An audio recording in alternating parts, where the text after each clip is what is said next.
right, welcome everybody. It's Saturday. You know what that means, ladies and gentlemen? Woo! It's race day. You know it. GTRC is back in action. We're over in France today. We're at the famous 24-hour Le Mans, ladies and gentlemen. And yeah, we're here with these Group 4 cars. They're going to stretch their legs out on this beefy racetrack here today. And we're going to see what the guys got in store for us. We do have a special guest in the comms box here today as well. I'll introduce our special guest in shortly here, but we're just going to go through a few things, ladies and gentlemen. So the drivers here today are required to run medium tires only.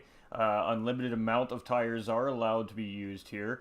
The weather is very cloudy today, but doesn't look like a chance of rain. So the track's going to be not at its optimal conditions, but it's not going to be terrible. So we're going to see these guys sliding around a little tiny bit because the track's going to be a little bit cooler, but for the most part, I would imagine these guys are going to have a little bit of fun here today. We're here for a 90-minute race today. It's going to be followed up with a 10-minute qualifier.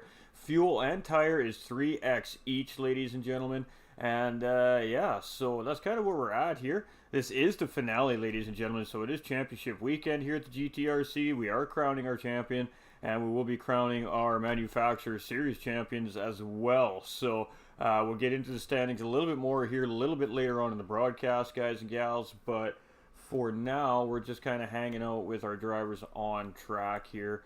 As you can see, as we're looking at that list, we are missing a couple of drivers, and you'll see why fairly shortly. So these guys are going to be starting qualifying here any second now, as a matter of fact, actually. So we're going to bring our co-commentator in, who today, ladies and gentlemen, is Bufu Shidara. So welcome into the comms box, my man, and congratulations on a great season as well.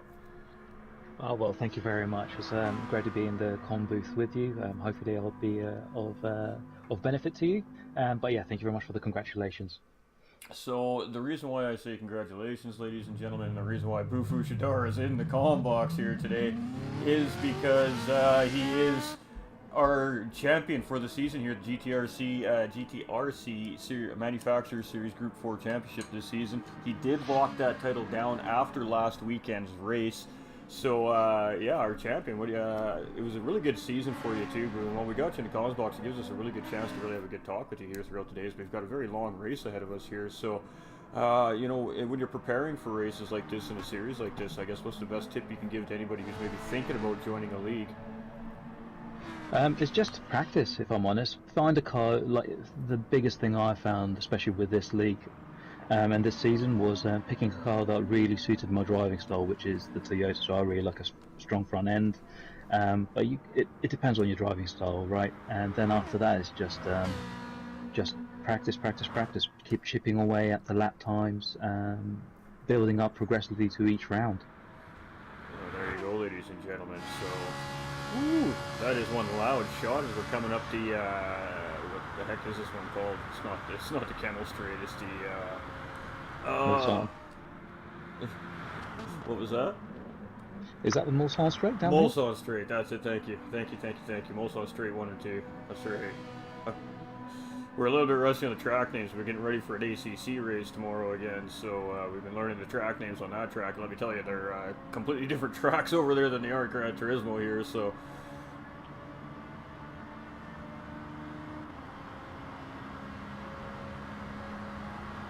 So some of the cars to look out for here today, ladies and gentlemen, on such a big racetrack here in the Group 4 class is clearly going to be Supra here in this Lamborghini today. Teammate 750 as well driving Lamborghini. So those two cars are definitely going to be cars to look out for here today. So you just have really good top end straight line speed. The Ferrari also should be a pretty good car here today as well, as it's the Group 4 Ferrari here at Gran Turismo is quite a good car with the BOP settings as well.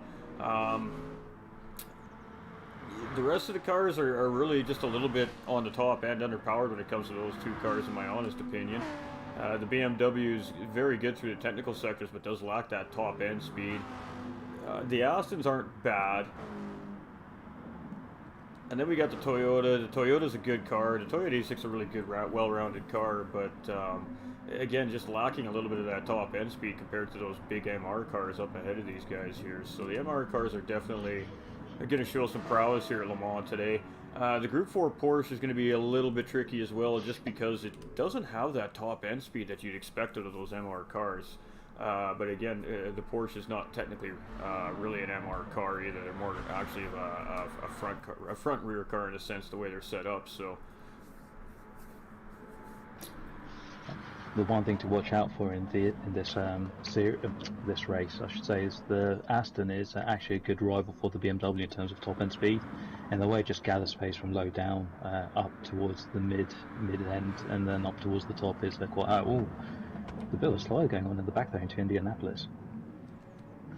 yeah, they got a little bit bottled up there. We got 5 drivers all bottled up here into the cornering there.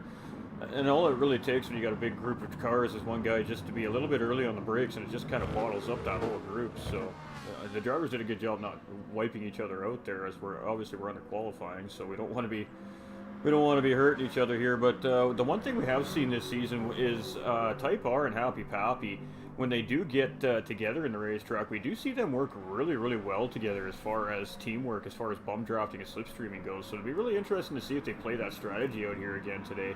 I think if those two can hook up and run some good consistent laps, nose to tail, I think they're going to do some damage to the pack here today. And I really, that is the key at Le Mans is bum drafting and slipstreaming. Obviously the bum drafting to save fuel and tires, let the guy in front of you do all the work, punch the hole in the air, but also to build time on the racetrack as well. You will pick up speed if you got a couple of cars nose to tail tucked in behind each other driving up and down the racetrack like that. And these guys did it really well. I believe it was at the race before Fuji. I can't remember where we were, but Monza. Yes, it was at Monza. They were doing a really good job, and what they were doing there was bum drafting into the corners, and then when we were coming into the braking zone, they go side by side through the brakes, and they swap positions through each sector, and they just continue to do that all the way around the racetrack. And I mean, ultimately, there's just nobody can get past you when you drive like that. So it was really, really great teamwork by those two. It was really fun to watch. So I really hope we see a little bit of that out of these guys here again today.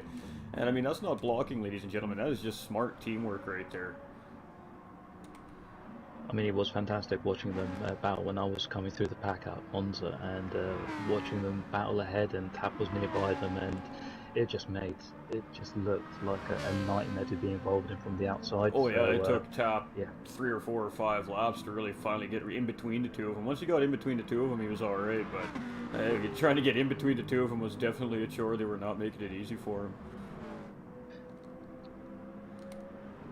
But we got a good group of drivers here on the track, ladies and gentlemen, here at the GTRC. I mean, all these guys are very good drivers. They're patient, very respectful. They're clean. I mean, obviously, racing is racing. Sometimes incidents happen, but at the end of the day, these guys are top shelf drivers, and it's a lot of fun when you got guys that are just here to have fun and just see what they got, really. So the one thing I'd be interested to see is who works with each other down this in qualifying. So you've got a 750 and Happy Pappy right next to each other. It'd be interesting to see if Happy Pappy tries to stay with Y750, I'll call him Yamalu, to see if they can get a better time by sitting in the slipstream. Happy Pappy with a little bit of a different livery there today too on that Aston Martin there. Looking pretty sharp out there today, actually. We do like the Gas Monkey livery, don't get us wrong, but that one looks good too. Yeah, and you've got Lone Ghost as well in a completely new livery, as well as carrying a penalty. Oh yeah, that's very sharp. That's very Las Vegas-y, actually. It should say Las Vegas on the side of it. It's got all that neon light. Maybe Reno. Reno's more fluorescent-y. Maybe you're struck lucky tonight as well. Hey, you never know. Racing's racing. Anything can happen. So we do have 10 drivers on track, which is good. It was looking a little bleak there earlier on today. I thought we were only going to have about 6 or 7 guys, but 10 makes a good race, so... Absolutely. Maybe everybody's saving themselves for the move to GT7 at the end of this season. Everybody's waiting for the GT7 move. I gotta tell you, I know we were running an open lobby last night on the page, and there's definitely a lot of interest in competitive racing and lobby racing and multiplayer racing. So hopefully GT7 hears the call from all the online players and really start sorting out our lobbies for us, because we want to get these leagues over into GT7. We want to bring you guys obviously the updated game and the updated physics, the progressive weather, the progressive time, and I mean the graphics is tenfold from GT7 to GT Sport. So I mean the spectator mode, oh, it just looks amazing. They added a couple new camera angles as well. So once everything's working efficiently, it's going to be just top level, guys. This is going to be a sim game of the future for probably the next 4 or 5 years strong, as long as they can sort out our lobby issues. And I mean, Yeah, and hopefully, they heard the call when they were complaining about the grinding for the cash. You know, they answered. They made it easier for the players to get the money to buy the cars. So now hopefully they're listening to us about the lobbies. yeah, hopefully, because that's been a bit of an annoyance for everybody that's running in the league and wants to be jumping between tracks and trying to experience the whole game. But tying into what you said about whole new physics, maybe GT7 is the right time for people to start picking up and entering lobby races because it's effectively a clean slate and everybody's learning from a complete standing start. Really, you're not wrong. I mean, I know lots of top shelf drivers within my community that are down on their pace compared to GT Sport right now just because of that physics upgrade in GT7. And then I know some guys that are just lightning faster all of a sudden. So the GT7 definitely suits some guys' driving styles much better than other players. Much like myself, there's definitely a tough learning curve for me. It's taking me a while to get a handle on the game. So we're going to test our mettle tonight, though, in our first GT7 league race. So we'll see how it goes. Absolutely. The one thing I've just been seeing, Ghost, is Supra's running a special livery as well. And at the top of the roof, it looks like it's Ghost's birthday, which I believe is tomorrow, if I'm not mistaken. So a early happy birthday to Supra. Well, there we go, ladies and gentlemen. So when we get into the comms box after the race, hopefully he's hanging out in there. We can definitely wish him a big happy birthday as well. But we did notice the change in the livery as well too. We did not realize there was a reason behind it, though. Well, I only noticed it as I was following his car around, trying to get a different look at the different angles of the car. I just noticed it on his roof, and thankfully the Lamborghini is so low that you can really get a good look over the top of it.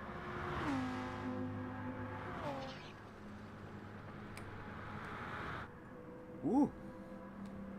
Happy Pappy's all kinds of squirrely coming out of the corner there. Manages to hold on to that car, though, as we're coming up the first Molson straight here. And that's going to be final flying lap. Yeah, these guys, with only a 10-minute qualifying on Le Mans, it's a big track, so I believe it's like 7 miles or something like that. 6 miles, I can't quite remember off the top of my head. Well, I'm going to be laying you down there, my friend, because I can't remember either. But it's I'm a bit surprised that with the qualifying session wasn't extended slightly just to count for everybody, get everybody a bit more of a chance, because 2 flying laps, that's tall order, and as Doug Barrow is getting it all kinds of sideways into the second chicane down the Mulsanne straight. Yeah, he was really pushing it there. It looked like he was just slightly up there too, but now with that mistake, he definitely lost a good 3-4 tenths of a second there. But he did a good job of keeping control of that. But yeah, I just happened to be watching that when he went through there as well. So going through that first set of chicanes coming into the second Mulsanne straight here.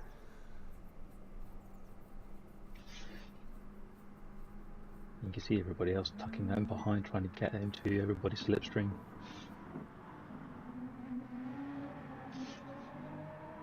And Doug's doing a really great job in that BMW to be holding provisional pole here currently, but Hair Razor is nipping. He's 2/1000ths of a second off that pole time, so... And he is 1.1 seconds up purple. He does have that slipstream of tap there, so using tap to his advantage here right now. I wonder if Tap's going to do the gentleman thing and move out the way, or is he going to be Doug's teammate and just sit there with that 0.3 penalty and just make Hair the Razor's life that bit more difficult? Oh, he's going to bleed that penalty out right there. Oh, look at that sportsmanship. And Tap's really come a long way here. Tap had a really rough mid-season here too, ladies and gentlemen. He really kind of lost his groove a little bit there. He was struggling a little bit, and then he took a week off, and he came back, and he's really been solid since. So it'd be interesting to see what Tap has today as well. And I've known Tap a few years now. Like, I've known a few of the guys like Supra, Doug, Hare, and Tap's always struck me as one of those guys that's got a potential for a lot of speed, and he's really been living up to it. Like you said, at the start of the season, he was right up there. Like, you had Tokyo, you had Bathurst, and after that dip, it's nice to see him back up there. Just as a driver, you always run into those mental blocks. So as a racer, you hit a you hit a cap in your pace, and trying to break that pace cap is really, really difficult as a race car driver sometimes, because you start to get that muscle memory built in, you start to get those tendencies on the racetracks, and then to try and break those tendencies to push that extra tenth or 2/10 of a second out on a lap is really, really hard sometimes. And sometimes the best thing you can do is just to walk away for a few days and come back with a fresh brain, and it seems to come to you sometimes. Sometimes it doesn't, but yeah, when you find out your pace cap, ladies and gentlemen, don't force it, because the more you try to force it, the harder it's going to be for you to find that extra pace. As Hair Razor puts it on pole. Just provisionally. Just at the end there, the blazing 1.5 seconds faster. So that slipstream really making a big difference there. Unbelievable. But you're absolutely right what you said about the about hanging, not pushing yourself. Once you hit that metal block, just patience and easing off a bit. And I know I struggle with it myself personally. I'm at that point right now where I'm trying to get back to my pace from Gran Turismo Sport, transitioning into Gran Turismo 7. I'm a little off, and I'm at that point right now where I'm kind of mentally blocked as well. I can't feel like I can't push it any harder right now. So we've all been there, man. The best thing to do is just ease off, like you said, ease off, slow it down, and you'll naturally break through it eventually. Yeah, exactly. And you always got friends, you always got the buddies out there that are always willing to step in and of course give you some tips, tricks, and advice. So that always helps as well. I'm on the wrong dashboard here. I'm missing all the good comments here. There we go. What, Boo is commentating, says Zebra? Boo was out celebrating too much over the last week, and he's not in a. It just doesn't feel like racing today, you know. It's that massive payout from Toyota for clinching the drivers' championship. Yeah, no doubt. What was that bonus again? A couple of Supras and the middle in US. Yeah, perfect. Yeah, all the girls like a good Supra. I mean, come on. Hell yeah. But it's a shame not to have Ibra here. Like, all the jokes aside, it's a shame not to have Ibra. I'll let you do your thing. Yeah, we are getting ready to start here, so I'm slacking a little bit today, ladies and gentlemen. I'm not with the program here. We're having too much fun here, so we got 10 guys on the grid. The race is about to kick off here. We got Doug in second. We've got Hair Razor just taking pole right at the end there. We've got Super in third, Tap in fourth, Happy in fifth, Type R in sixth, 750 in seventh, Monkey Mafia in eighth, Colby in ninth, and Lone Ghost rounding out our top 10 here. And now we're just waiting for them lights to go. Let's get the long shot coming into corner one here. And we're just waiting for them lights to go. The roads, our engines are on, and then we're off, ladies and gentlemen. Harry's are getting a really good start. Super getting a fantastic start there as well, but Doug seemed to pick it up there in that BMW, and Tap trying to get right in behind there as we're coming into the first set of corners, really, I guess. And Harry's are in the lead with Doug very close behind in second place, so this is going to be make or break your race early on here in this first lap, just getting through this first sector clean. Whoa, we see Doug getting all kinds of sideways there. Is he going to hold on to it? He does manage to hold on to it, but losing massive position there. So Hair Razor sitting in first with Supra all over him here in second place. We got Tap now in third. Doug dropping all the way back to P4 here with that little bit of a mistake on those cold tires. So 750's in the mix there as well, just behind in fifth place. And then we've got Type R, Lone Ghost just behind them guys, and then of course the rest of the guys just behind there as well. So some guys opting to play it very safe going into the first sector. They're just staying behind the pack, staying safe, keeping the car out of trouble, and then they'll sort themselves out as the race goes on. There was actually a bit of contact between all three Astros going at the start of the race, going into the Dunlop curves. It was quite a bit of wild. Happy got twice. The car got sent off the curbs and into the kind of corner. We got Lone Ghost with a 0.5 second penalty, so that's most certainly going to hurt in the next in the penalty serving zone there at the start-finish line. Trone makes a move on Happy Pappy to take 8th place coming into that first chicane.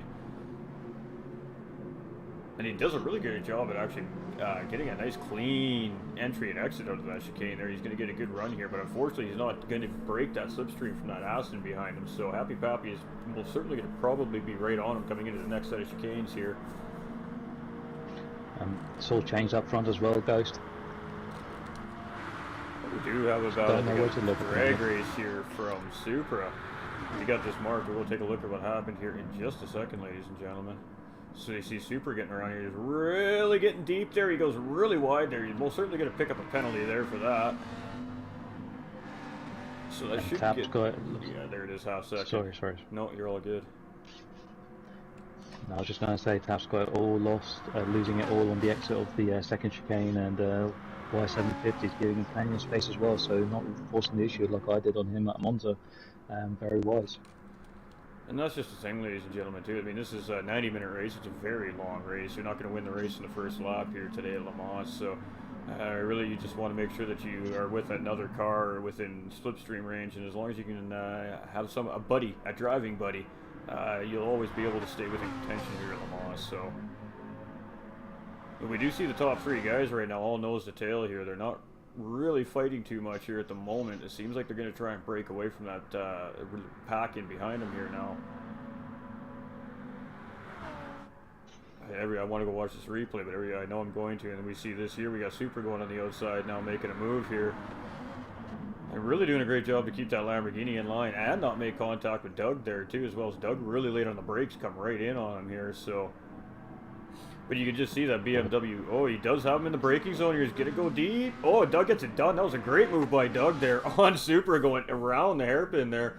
Able to get a little on the brakes a little bit later in that BMW. That's where the BMW has an advantage over that Lamborghini is in the cornering. So Doug absolutely utilizing that car's advantage to its full extent there to make that move on Super. So that was really good stuff. Hair Razor also getting up into second place here now as well. So Super dropping back down into P3 after that little bit of exchange there between him and Doug. But this ain't over, chat. These guys will be battling probably for the first 20 minutes here, if I had to guess. These cars are going to be right on top of each other here. So we got Tap and 750 just off of the distance here, too. So if these two can hook up and start to work together just a little bit, they can catch those guys up front.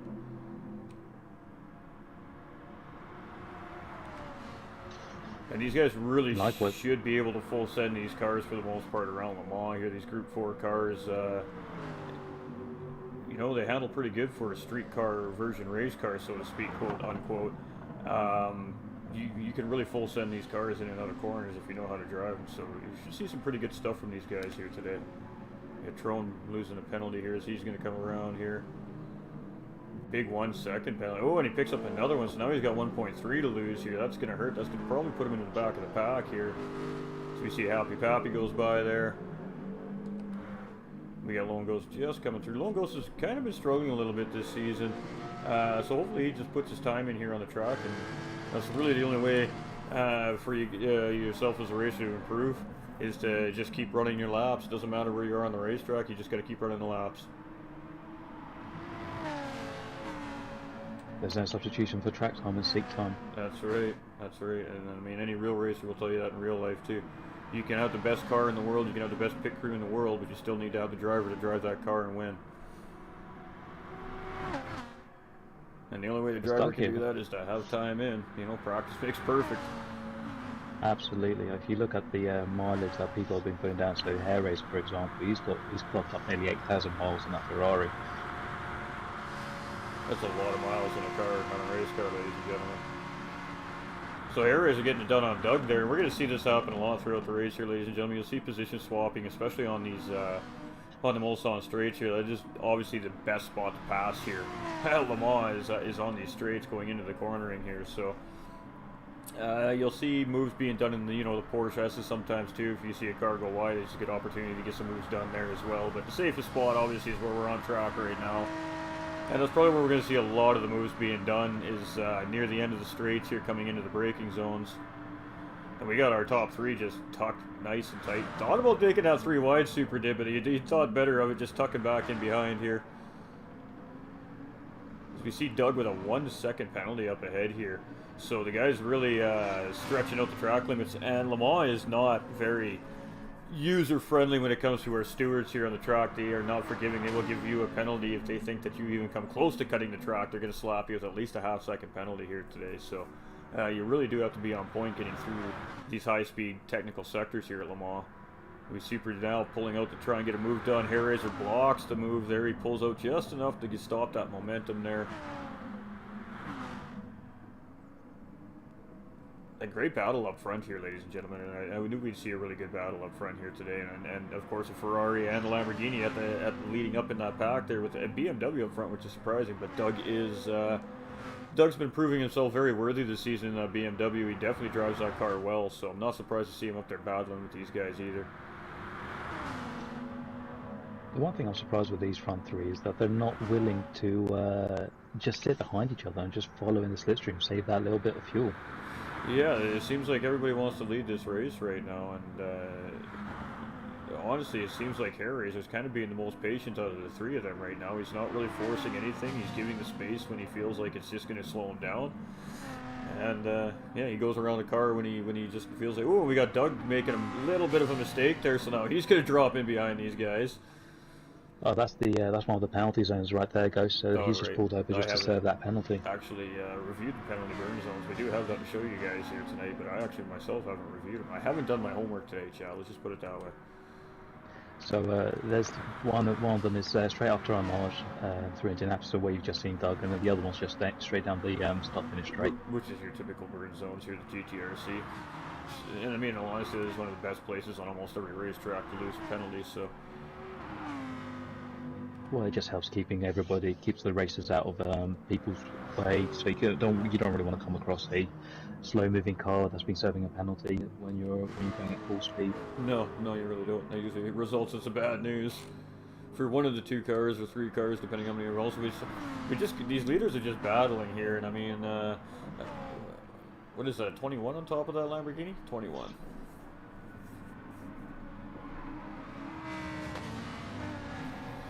So Hairazor and Super now kind of stretching the legs out a little bit on Doug. We see Doug pulling over to lose another penalty there. So Doug's really struggling with the penalties here early on in Le Mans and BMW, which is really unfortunate because he has good pace here today. But now we see teammate Tap starting to go around him here. So let's see if the two BMWs hook up now and start working together here. You know, the one thing we just don't see enough of, ladies and gentlemen, in these races, especially a lot of the leagues that we commentate for here, we just don't see teamwork like you would expect on these racetracks, especially these really high-speed racetracks where slipstreaming and bum drafting is so important. Absolutely, and it's the one thing that, so if I use the GT4 season that we had this year and we were down at Tokyo, I know when I was racing the Super and Hair, I'd be, if I noticed Hair was growing a bit of a gap to the leader, I'd be bump drafting and pushing them along, try and close that gap, because it's to all our benefits, and at that stage of the race, you really want to just pull away from everybody, keep with the leaders, save your fuel, save your tyres. So we do have Monkey Mafia coming into pit lane here, and I'm assuming he's just coming in for repairs. He's going to fill the car up too while he's at it.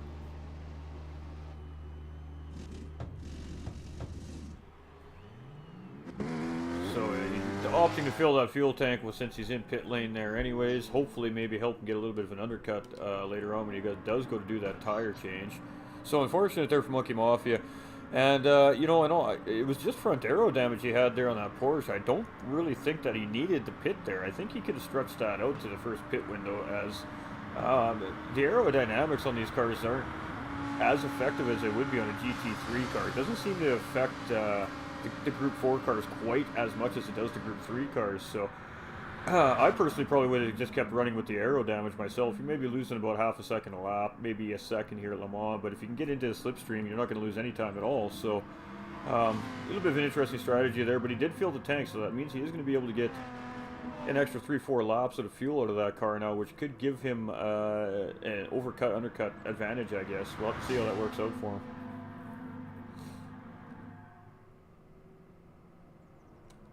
These Group 4 cars just aren't fast enough for that aero damage really to come into too much play, so...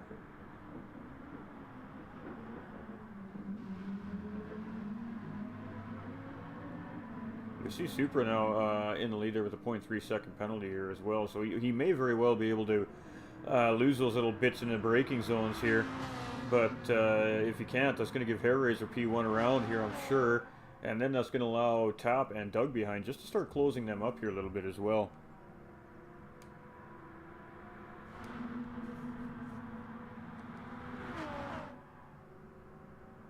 Hairazor's got a run on Super here. He thought about it and he's like, maybe I'm just going to tuck in here.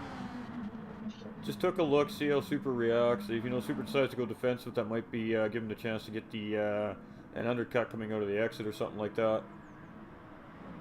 Has been actually quite clever because Supra's approaching the penalty zone, so he's just waiting for him to bubble over, and he just kind of drive on by as Supra slows down. And unfortunately for Supra, that's going to put third and fourth place right there. So again, we're going to see these guys start to close up a little bit here. And what I do see is Doug and Tap really not forcing the issue with each other here right now. Those two BMWs have been working pretty together around this lap so far, so let's see what happens coming around this sector here. Looks like Tap's going to give it to Doug here and pull him behind Doug. Tap didn't go wide because he missed a braking point or anything. Sure, he was absolutely letting his teammate through there.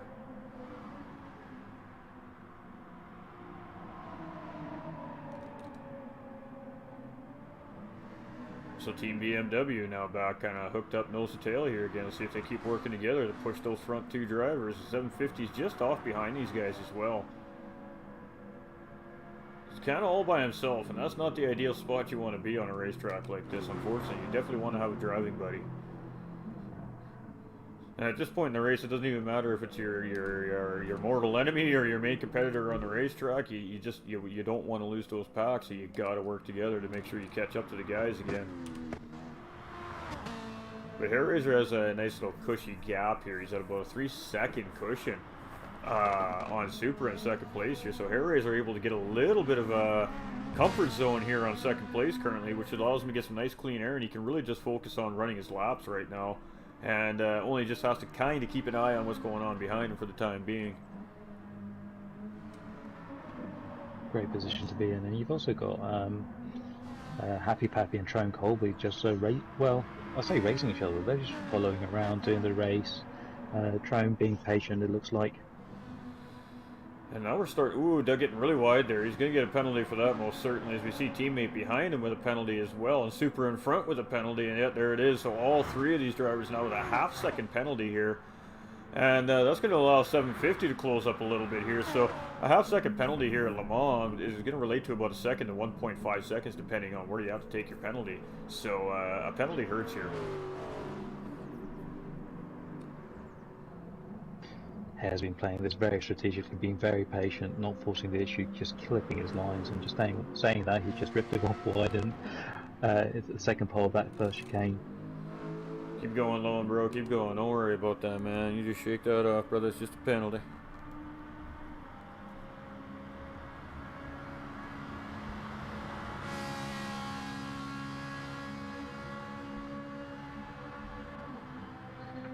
It's interesting to note as well the fuel situation between all the top four cars. Like Hare is clearly, with the exception of Tap, Hare and Tap have got the best fuel situation going on there, as well as on tyres. Ooh, I love that pink. Alright, sorry Chad, I got distracted. I got a race coming up after the broadcast too, so we'll be jumping on the first red-eye flight out of here, man, and on our way to Monza to get into our cars, so...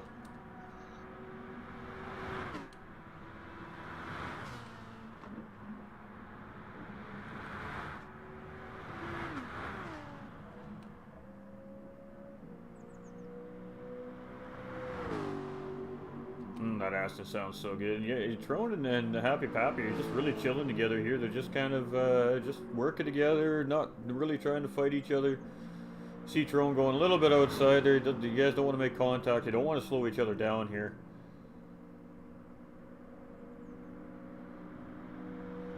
Trone does get the better run, so Happy Pappy just tucks in behind him.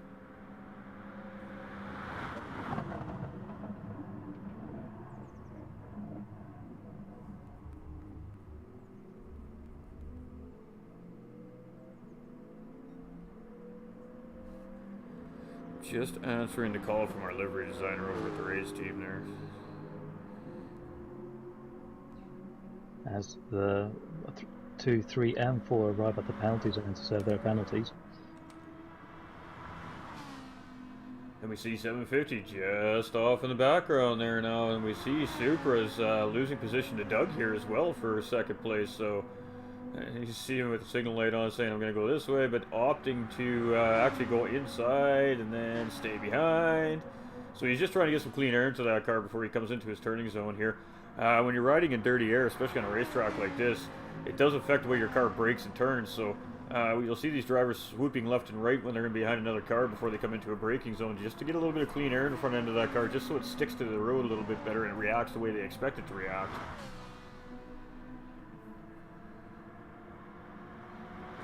If you just sit behind another car tucked right in behind coming into a braking zone and you don't compensate for a few extra meters of braking, you will completely overshoot your corner or hit the driver in front of you. There's a multitude of things that could happen there.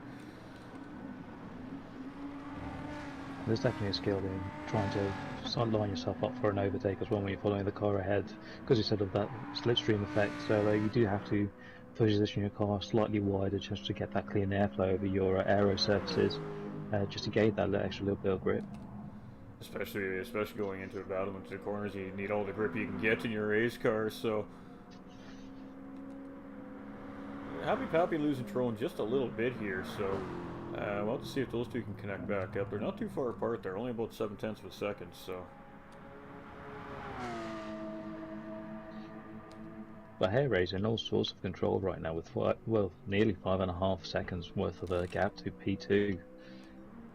And Lowen having a bit of an incident on track there somewhere, having full engine damage, and he's got a little ways to go around the racetrack here before he'll be able to get into pit lane to get that fixed. So really unfortunate there for Ghost, as the crew is going to have to get ready in the pit lane to do that engine swap.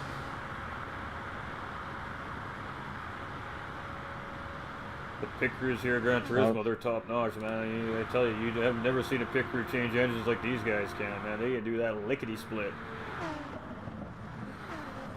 Super making a move here on Doug now as well, coming into the first chicane here. So great job by Super and Doug there to get through there nice and clean without contact and not really losing any time there either. But Doug automatically responding back here as he pulls right back up beside Super. And he's actually getting a really good run with that BMW on that Lamborghini there. It was actually quite surprising. He just can't quite catch him. Oh, guys, this is where I'd be pushing Super along to going, come on mate, let's just catch up to the Ferrari ahead.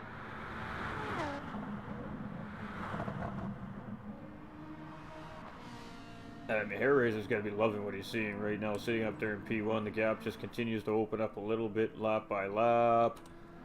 And yeah, these guys are battling for second and third place here. So I mean, he's in a great spot right now, early on in the race here. Oh, it's a great feeling when you're leading the race and you know all the cars behind you are working together. They're just battling, squabbling for places. You know, it just takes the pressure off you. And you can just focus on your own thing, take it a bit easier, coast into the corners. Ooh, and side by side, and Doug was on the outside. They're really having to get hard on the brakes there. It doesn't quite make the braking point there, going a little bit deep. So Tap now starting to catch up to Doug there. You see Doug flashing the headlights a little bit there as he was coming out of the corner. I think he might have been a little bit displeased, thinking there was a tap there, but that was absolutely clean. There was no contact there at all. Doug just absolutely outbroke himself there, I think. Oh, definitely. Super placed his car absolutely brilliantly. Just forced Doug straight to the outside of the track. Gave him no room to move. We did miss a replay there, but no, that was absolutely great job by Super there to get around Doug. And what that did for Super is that opened up just a big enough gap away from Doug currently to keep him out of the slipstream. So if he can get that Lamborghini to start moving on these straights, he can start to pull away from those two BMWs behind him here. If I were Doug right now, I'd be letting off that throttle just ever so slightly to let Tap catch up here so he'd start pushing.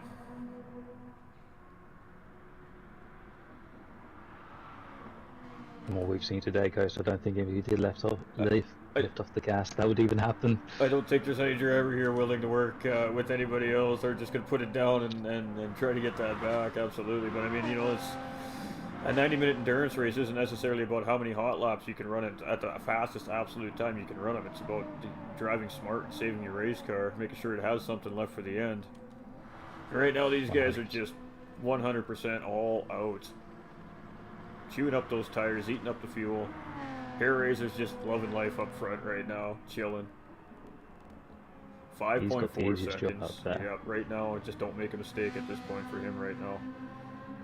Absolutely, and I think Tap's in a great spot to get P2 right now. He's got more fuel than the two cars ahead of him. He's got better tyres as Supra's pitted in. And I'm sure that Lamborghini's tires probably, they're not looking too bad actually, so I'm not sure. Just taking an early pit strategy here by the looks of it. Tires, I mean, he definitely had the tire to go around a few more times here yet, and probably had a couple more laps of fuel in the tank there, but going for an undercut a little bit here maybe? Possibly. Maybe thinking that he can save the time from staying in the pit lane by having less of a tank to fill.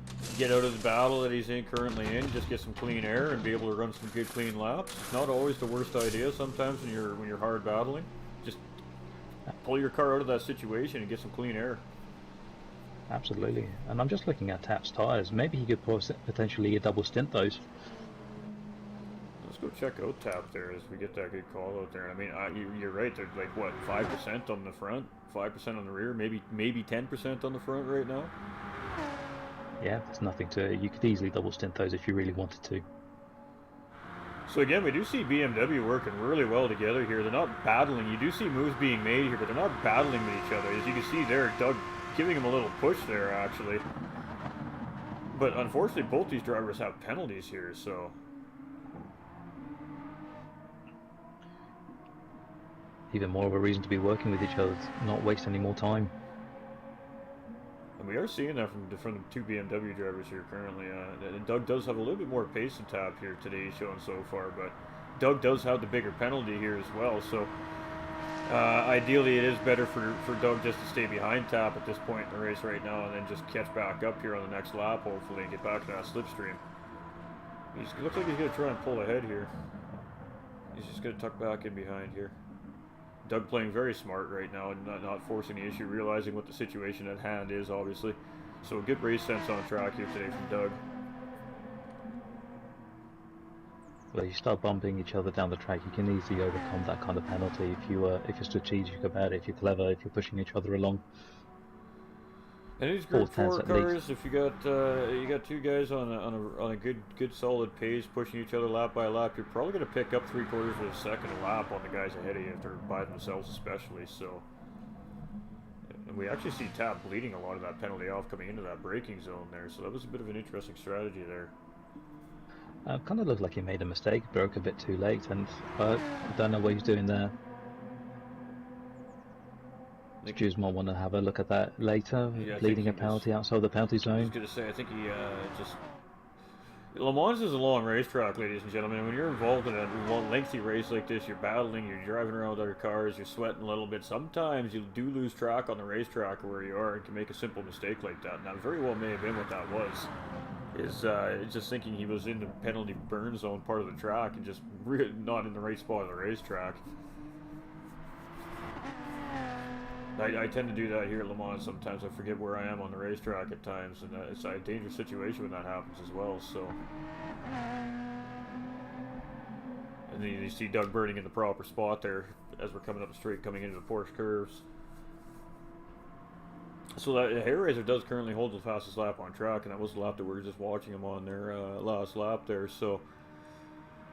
Hair Razor definitely loving life up in the lead there. He's got a very solid gap there right now. I think it's about 25 seconds for tire change here, and then of course what these guys are putting in for fuel in their cars. So these guys are going to be looking at about 35 to 45 second stops, again depending on their strategies.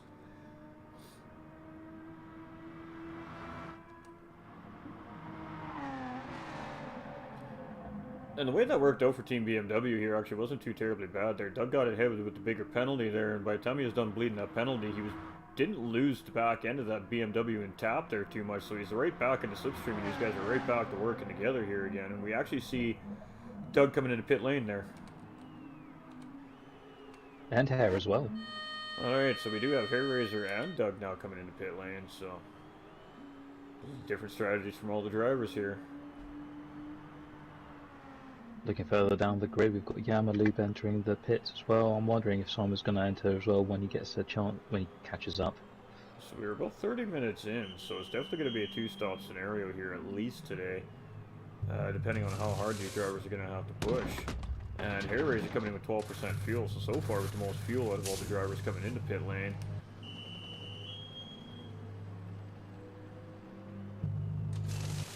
750 only on 3% there in that Lamborghini, so that's definitely going to cost time in pit lane here.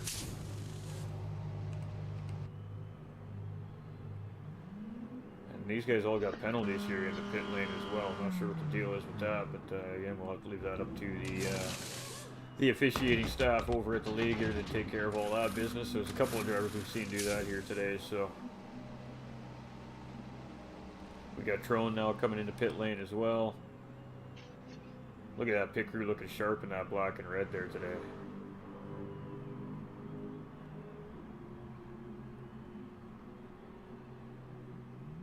We like to give good shots in the liveries. We get really good livery shots here at Gran Turismo. In the pit lane, you really get a good look at all the cars, and you can really see the details on the liveries for the few seconds that you're looking anyways.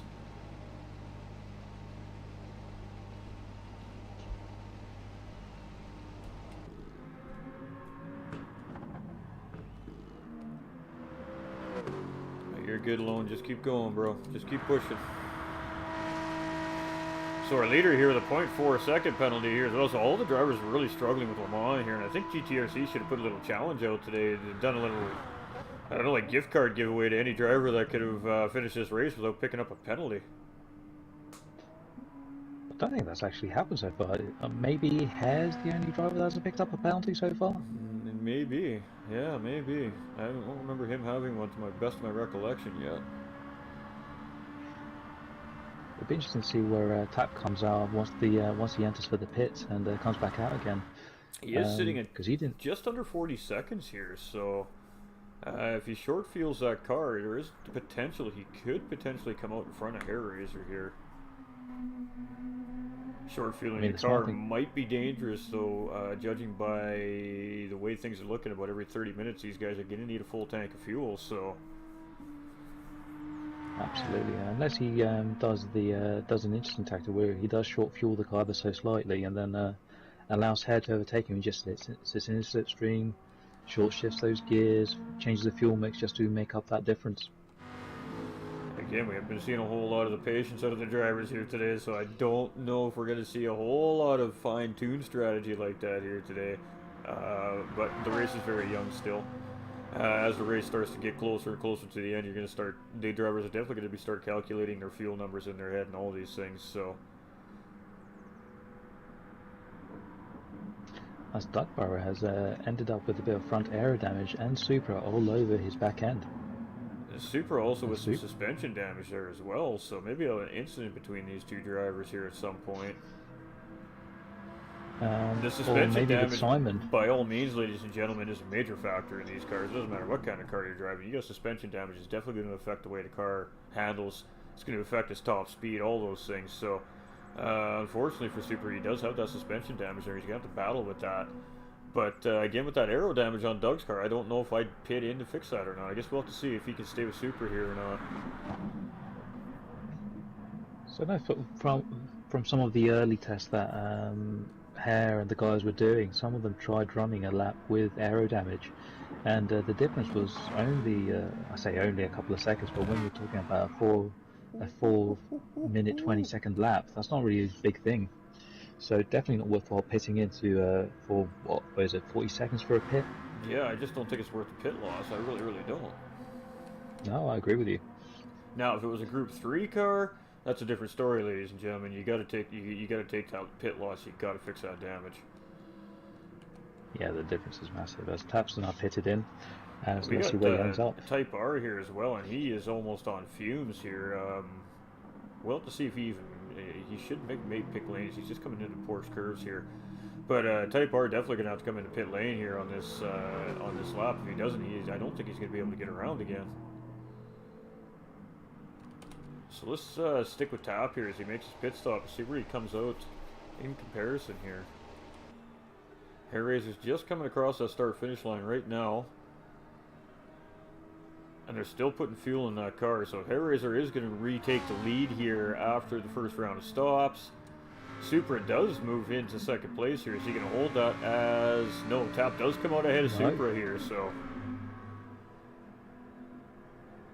Well played by Tap right there, getting himself back up to a clear P2. Absolutely, and I mean, Super just trying to get an undercut there by pitting a couple laps early, and unfortunately, it just didn't work out for him there, so it actually cost him a position on the track. And Doug just sitting in 4th place behind here, but he does have that damage, and we did see him get a little bit squirrely coming out of the second last sector going into the Porsche curves there. Be interesting to see if Yamaluke can catch up to Doug with that damage, because he's running clean. He's pitted lap before. Saying that, commentator's curse, he's just picked up half a second penalty. Well, I don't think that's commentator's curse. These guys have been doing a fantastic job of picking penalties up here today. So. What a statement! They've been doing a fantastic job. It is so hard on this racetrack. You think you're good, and then you get that track limit penalty, and it's like, what? You know, I got 2 tires on the road. What's going on here? But yeah, no, it is unforgiving here. They really, really are. The French authorities not liking you going past the white solid line.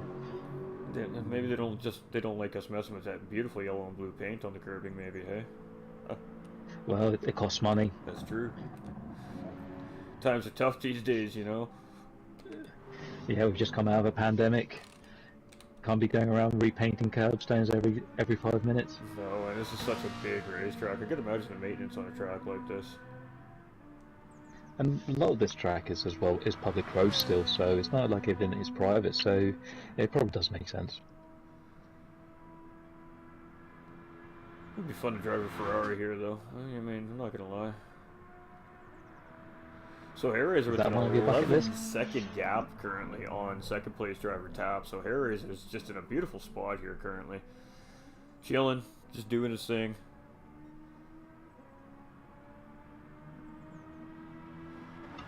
We're gonna bring those standings up about. I don't know. We'll do about the halfway mark, chat. We'll bring the standings up. We'll show you where everybody's sitting here as far as points goes, and of course the implications on where they are on the racetrack. So.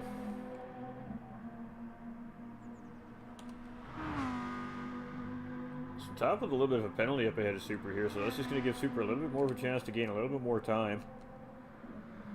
And I mean, in the middle stint here, I mean, if I'm on track right now, if I'm racing in the middle stint, I mean, my ultimate goal in this middle stint is to have a completely clean stint. Don't pick up any penalties, have some really good clean laps, and allow the guys in front of you to keep penalizing themselves to death, and you should be able to catch up to them.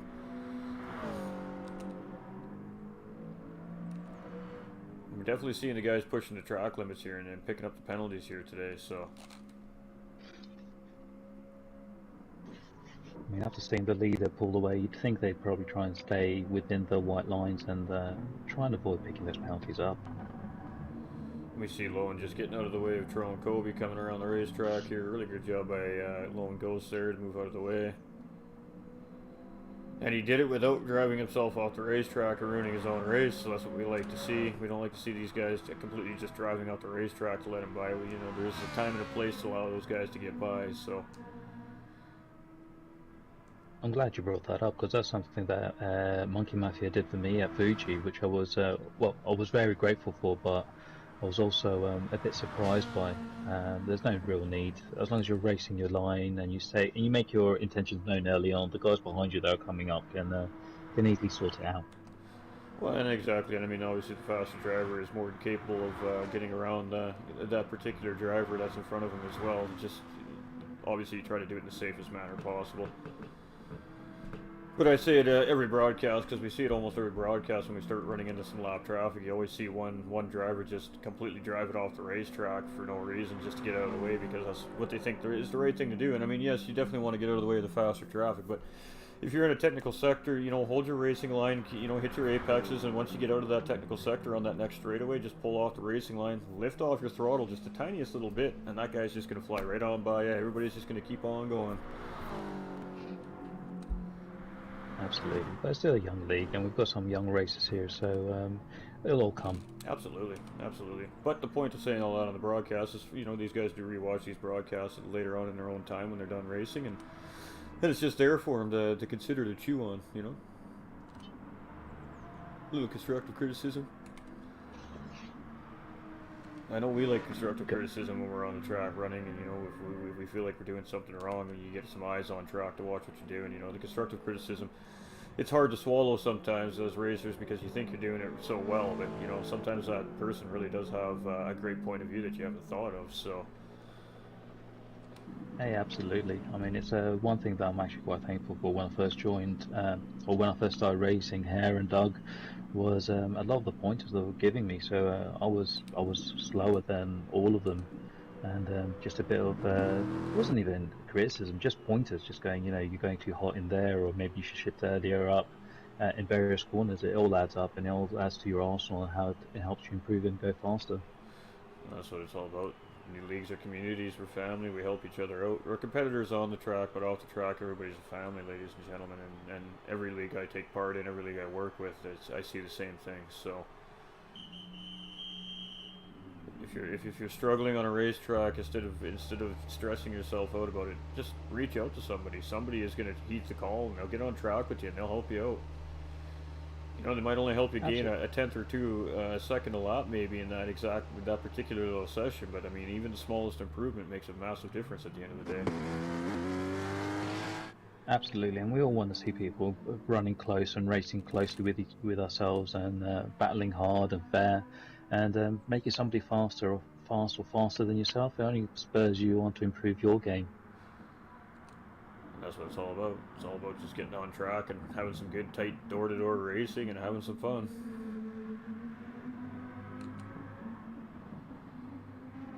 The Gran Turismo 7 is definitely going to bring some interesting racing. That is for sure, ladies and gentlemen. So it's going to be very interesting next season over on GT7.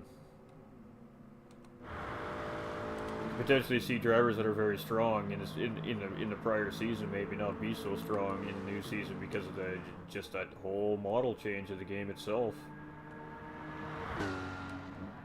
We have to factor in things like changing track conditions and changing weather and changing time of day. As a race car driver, we really got to start using our brains over on Gran Turismo 7, and then really think about everything that's going on around us, not only as far as our competitors and other racers go, but as well as our environment and how our car is going to handle that environment.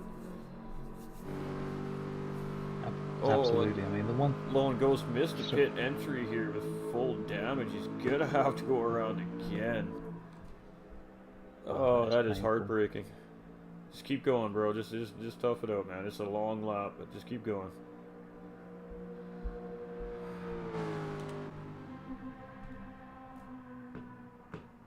I mean, one thing that you said about with the variable weather conditions and the different levels of grip that you'll probably encounter, not just on the track as a whole, but corner by corner on GT7.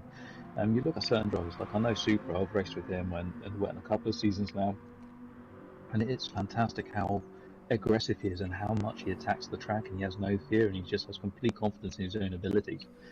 So he's one to definitely watch out when we get into those variable conditions. And he's proven it this season. No matter what the weather conditions on track, he's always been in the battles. So yeah, he had that dominating win in Red Bull, which was in the pouring wet. Like nobody really had an answer for him. The closest person I really got was Hare, and Ibra did a great job as well. Yeah, Ibra really showing some great driving skill there in the rain over there at Red Bull as well.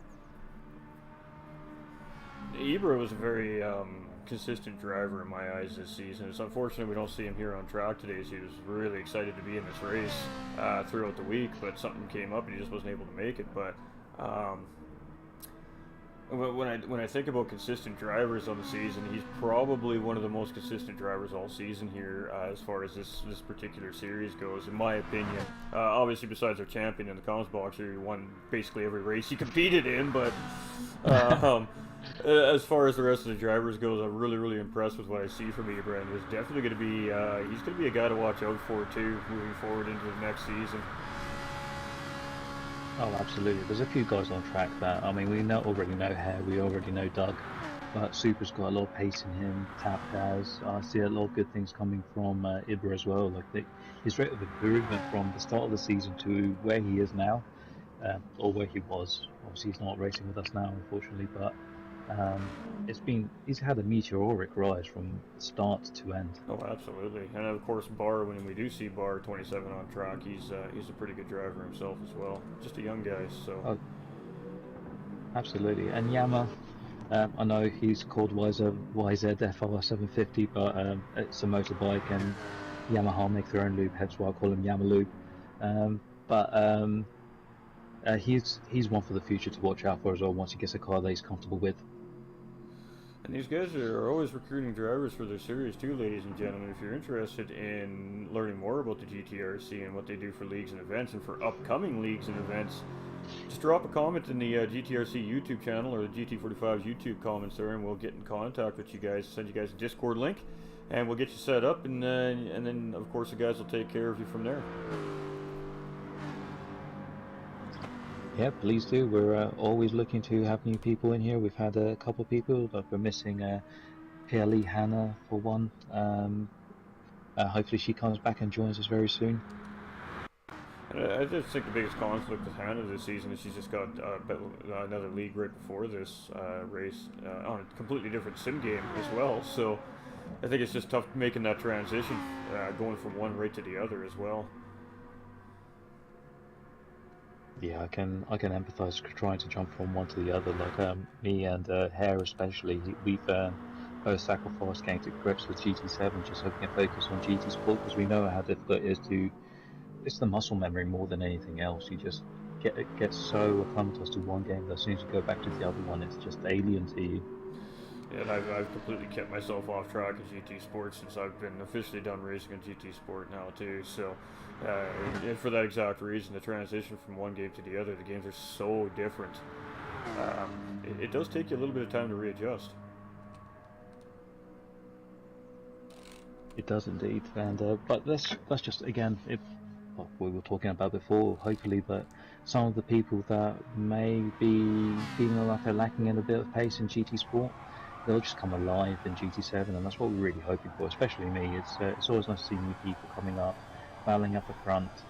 Simon, Trone as well, like he's been a revelation this season as my teammate, and I feel a little bit bad for abandoning him for one of the hardest races in the season. But honestly, he's been instrumental in keeping the Toyota up top. So hopefully, with GT7, he unlocks a bit more pace in himself, and we see him potentially winning races, or at least definitely getting onto the podium.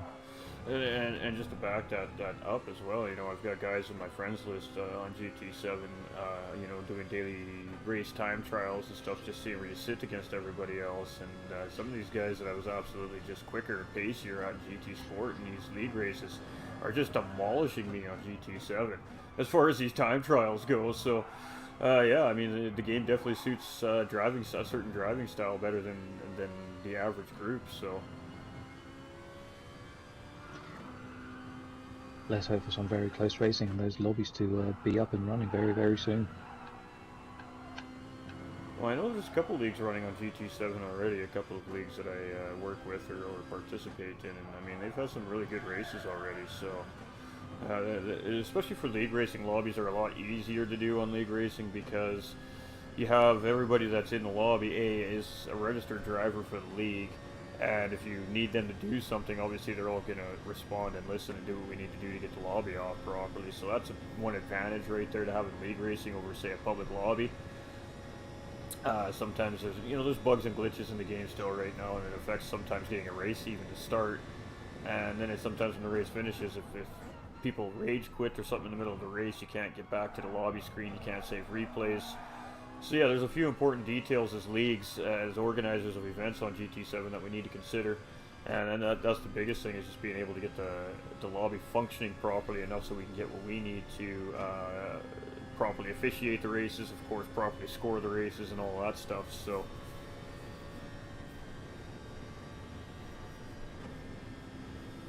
And running open lobbies as a creator has really helped in that sense, because you kind of start to find workarounds for certain little bugs and glitches that are currently taking place in the game. So, one thing we haven't spoken about, Ghost, is the gap that Hare has pulled onto second place. I mean, 22 seconds, and he's putting purples. I've been watching for a little while now.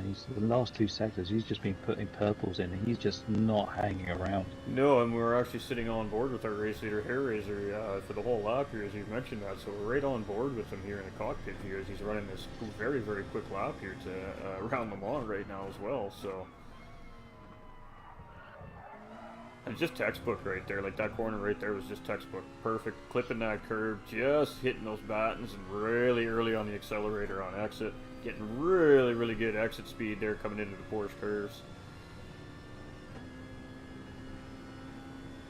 And just fingertip stuff going through the high speed. I mean, it sounds simple, like you're going through a flat out corner, but the smoothness and not scrubbing any speed or wearing your tyres out, even through those small kinks. And the one thing we don't hear a lot out of Harry Razor's car is tire squealing. And when you have tire squealing, that means time loss. So that's one of the biggest things. Like, I know you've commented before on saying how smooth I am, and that's just what you've just said there. Not having the tyres squealing is exactly what we're saying to the guys. If you want your tyres to last long enough, just don't make them scream out in pain. And it's just true. And when your tires are squealing, you're sliding, and when you're sliding, you're losing time. So.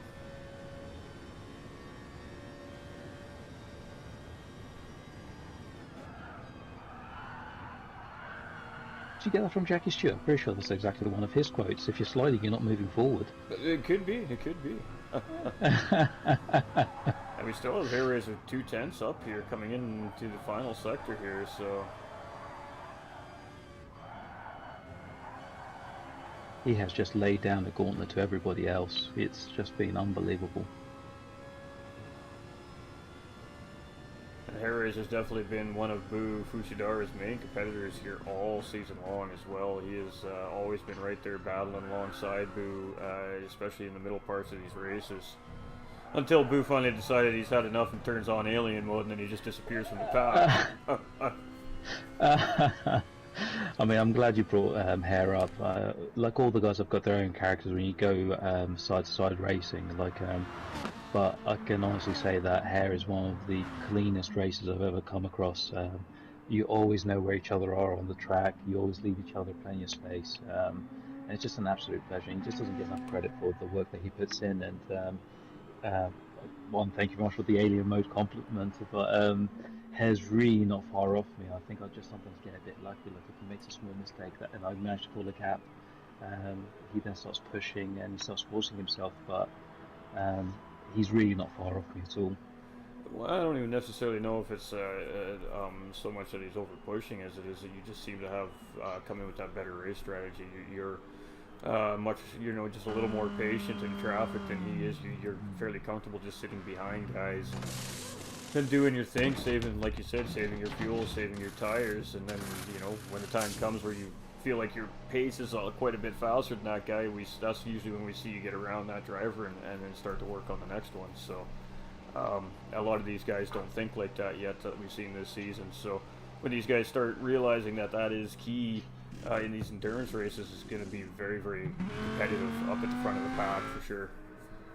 Oh, I'm looking forward to it, but you're absolutely right. And the other thing that I've picked up from racing with a couple of these guys for a few years now is that we've seen Doug and Supra, they will battle for every position at every corner. So when I've been behind them, especially Doug for the last race at Spa, I know I started from the back and I caught up to him, but we were approaching the pit windows going, you know what, I know Doug was going to race me for every inch of the track, and there was just no point in battling for him. So staying behind him, saving that fuel, and just doing him the pit stop is sometimes just a lot easier than wasting time and effort and risking damage.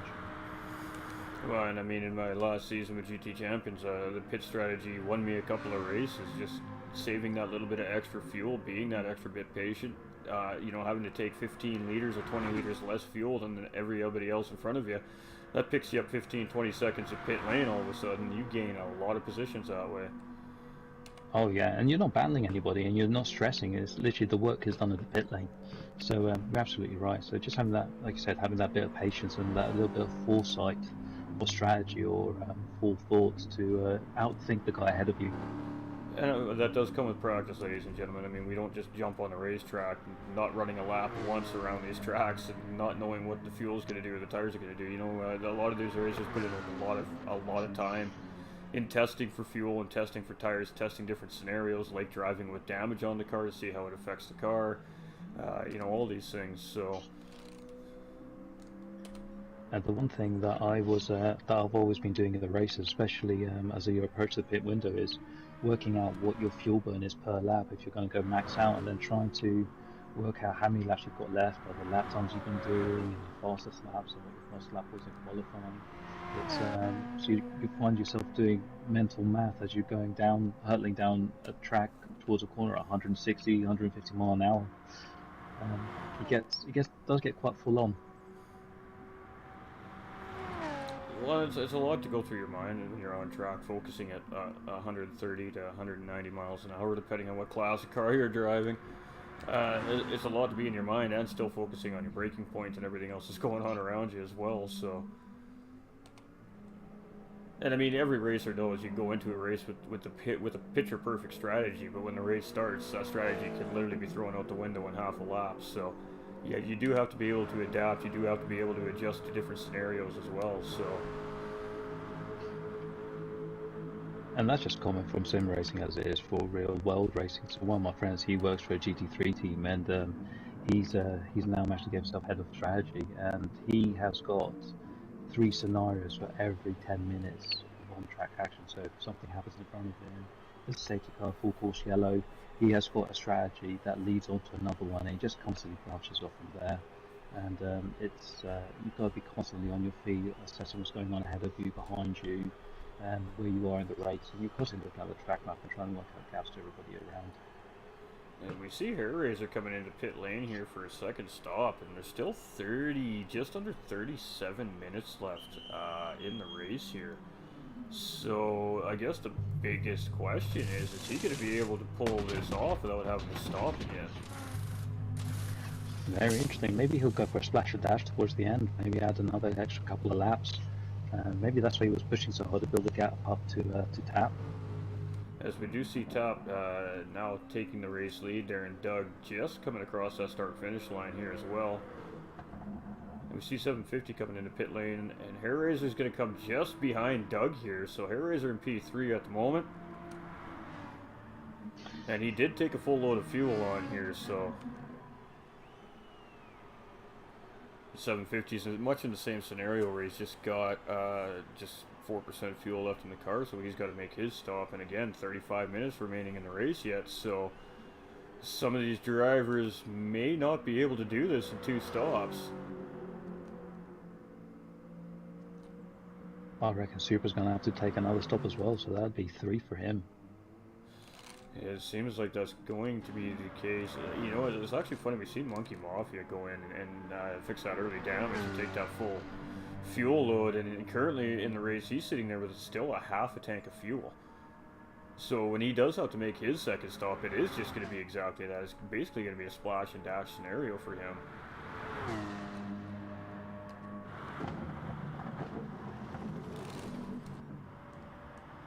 And that's what we mean about changing strategies, ladies and gentlemen. I promise that wasn't his strategy coming into the race, was to have to stop 15 minutes into the race. So he had to adapt the strategy, and it might actually gain him a position or 2 here at the end of the race. We'll see. We'll have to see what happens there. Well, he's slightly better on fuel than Happy Pappy in front of him, and depending on how Pappy gets on with keeping pace, and I mean, they're quite even on terms of fuel, but in terms of tyres, Monkey Mafia is just that much better. It really looked like Super kind of short-fueled that Lamborghini a little bit to try and gain some track position there, so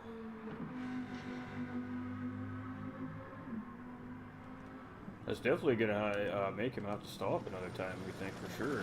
Not taking full fuel load on there.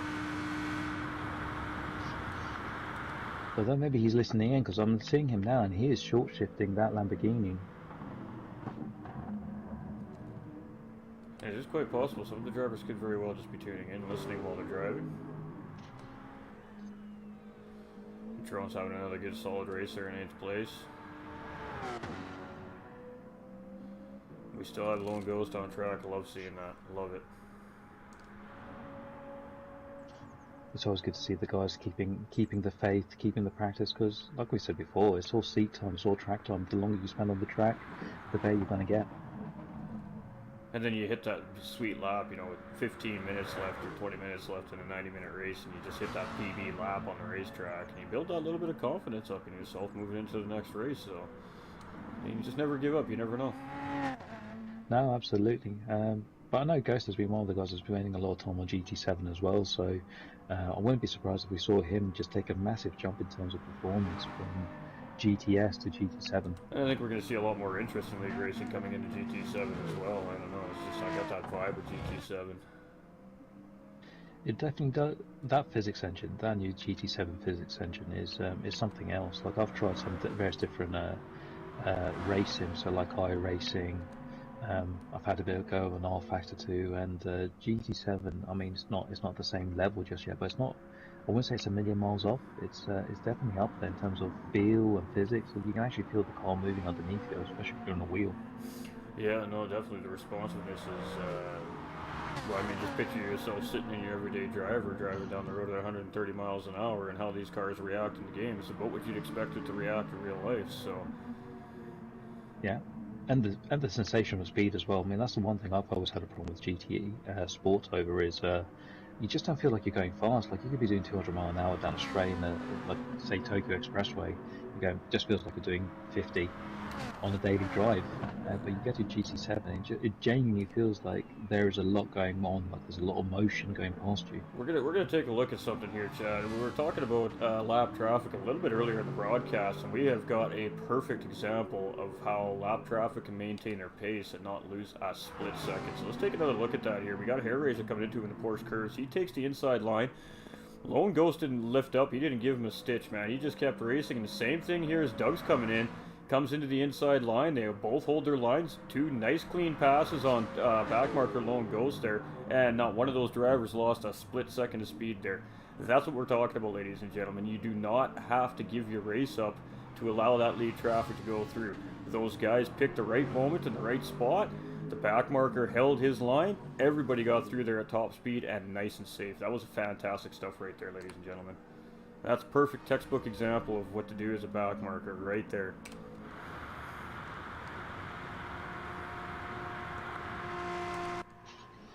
I hate the word backmarker too, ladies and gentlemen. I really do. It's such a vicious word.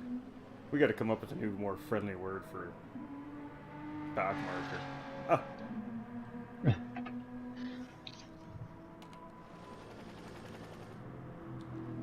I'm just racking my brains now, Ghost. I can't think of anything right now. Me neither. It'll come to me eventually.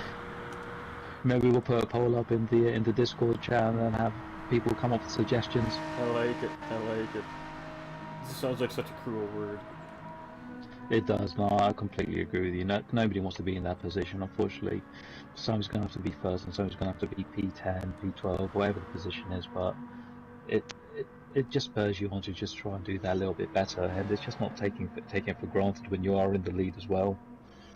Absolutely. Like I've spoken to the guys loads of times, especially after you calling me. Again, I take it as a massive compliment as an alien. It doesn't sit right with me because I don't consider myself any faster than any of these guys because they've all got it in them.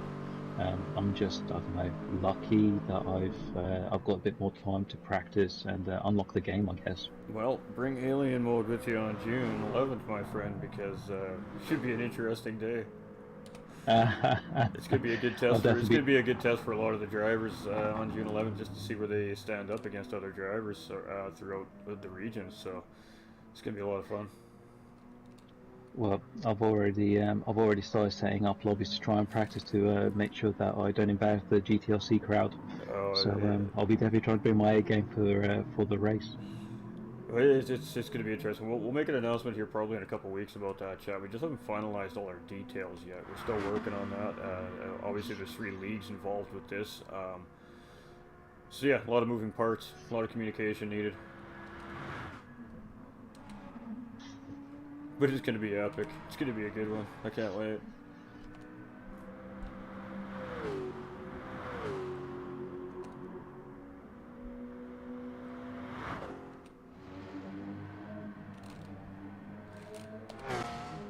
So, interestingly, has Doug pitted, and have we missed that? Doug he still just came out of seems pit to be lane ahead. last lap there. Actually, yeah, he did make the pit stop just about 5 minutes ago there. And he's still carrying that aero damage on the front.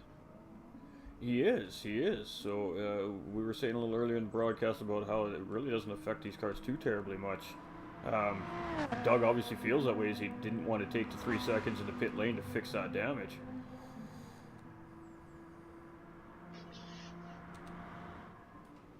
I think it's only 1.5 for Aero, actually. I don't even think it's 3. Strange that you wouldn't take the opportunity just to just serve it there and then.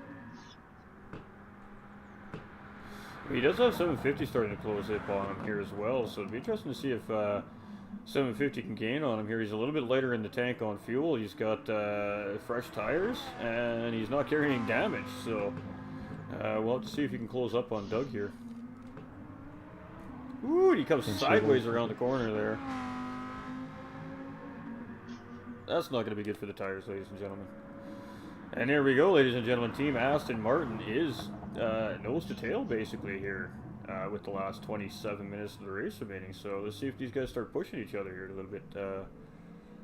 Not that far behind 750, I don't think. About a minute behind. It's a big gap to make up, but if they push, you never know. By the end of the race, they could be there. Be interesting if they slow themselves up too much, because you've got Trone Colby 8 seconds behind them. That's true. That's true. And he hasn't been showing to be the fastest driver here this season, but he's definitely been consistent. He has been so solid for Team Toyota. I know that's one thing that has been struggling with in the Ferrari. Bar's obviously been working most weekends, and so has been dragging the points along. So I've been really thankful for Trone to be my teammate and be there, just bring in solid positions, pick up places when people fall off or disconnect or wherever it might be, and that's really put Toyota in a strong position to win the constructors as well. Yeah, no, for sure, you guys are in a good position. Actually, with that being said, Chad, we should bring that information up for you guys while we have the chance. So we don't need to worry about the burn zones. We've kind of already established that, but we're definitely going to take a look at these standings here. So as you can see with Boo in the comms box today, he has locked down that championship title after last weekend's race over at Spa. So Boo is our season champion on the individual sense. So congratulations to him for that. With Razor sitting in second and currently leading this race right now. So sitting in a good position to lock down second place on the season, we got Doug sitting in third, and currently Doug's sitting fourth in the race, so shouldn't change his position too much. Tap is ahead of him, but Tap is a few points behind there, so Tap would have to win this race to keep Doug about 2 or 3 positions behind him in order to leapfrog Doug in the individual standings and get podium there. And then we have Supra sitting in 5th, we've got Ibra sitting in 6th, we've got Trone in 7th, Type R in 8th, we've got 750 in 9th, we've got Bar in 10th, we've got Ben in 11th, Pappy 12th, Superhero in 13th, we've got Hannah in 14th, and Monkey Mafia rounding out the top 15 there. And of course our manufacturer standings, ladies and gentlemen, with Team Toyota in the lead with 347 points. And should be able to lock down that Constructors' Championship here today as well. With only one Ferrari in the field, it's going to be pretty tough, I think, for Hairraiser to overrun Toyota from third place there. BMW is close behind. BMW might be able to maybe sneak that in there, depending on where these guys finish here today. It's going to be extremely close. Lamborghini sitting in 4th with 206, and then Chevy in 5th, Aston in 6th, Lexus in 7th, Renault in 8th, Porsche in 9th, Jaguar in 10th, and Hyundai rounding out the top 11 there. So potential for BMW to maybe take that today, but I think they got to pretty much finish 1 and 2, and Trone would probably pretty much have to finish dead last, I think. But no, you're absolutely right. So at the moment, BMW are not going to be taking the constructors' crown from Toyota. And actually, if Ibra's still watching, Trone is on course to overtake him as well. He is, absolutely. In the points. Trone's had a good season overall on an individual basis.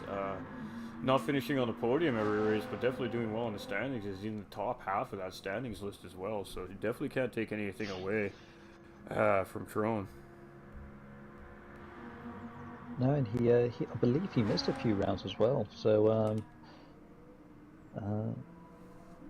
And we Did he? got No, yeah. Tap and Super been kind of battling here for P2 for the last about lap and a half, 2 laps here. You see Tap trying to break that slipstream for Super there now. So I think it's a little bit early to be doing that yet. With 23 minutes left in the race, I think these guys should just kind of just stick to their race and stick to their lines. And they got a big gap up ahead of them there to try and close up. So we're at almost a 40-second gap from our race leader here from second to third place. So. I'm interested to see what Hair Razor does because he's half a tank of fuel. He's got another. What's that? I think we're going to be seeing Hair Razor coming into the pit lane with, probably maybe 5 minutes left in the race here.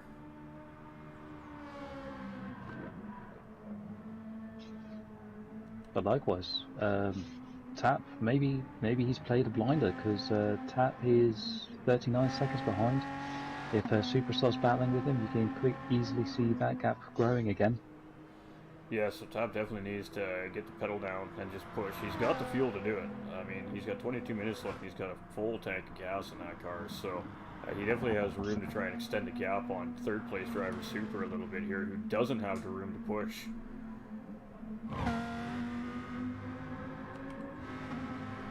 750's now actually gotten around Doug here, so we got a battle for between 750 and Doug here now for fourth and fifth as well, and we see Doug picking up, or 750, sorry, picking up a half-second penalty here as well.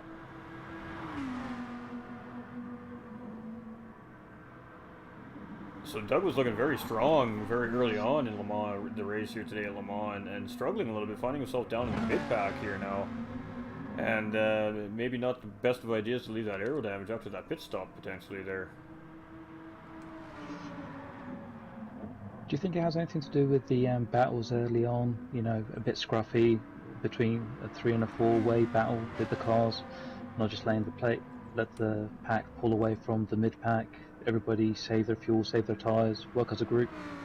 And it very well could be. I'm sure it changed some of the strategies definitely for some of these drivers here today as well. As some of these drivers just don't have the fuel to push the rest of the race on a 2-stop here, so we are going to see some splash and dash stops here for sure before the end of the race. We got Type R coming in right now, and Happy just in behind him here. So the two teammates coming in behind each other here for Team Aston. So a little bit of good things to come for the next season. How's it going, Scott? How you doing, brother? For the next season here, maybe see those two hook up a little more in the next season coming up and really start working together and really show these guys what teamwork's all about. That would be fantastic. Some of these guys just don't quite understand the concept yet. And it's funny because every league you watch, every league you commentate for, every league you race in, it's easy to say that, but when you're in the heat of the moment, sometimes that's not necessarily the first thought that comes into your mind either, I suppose.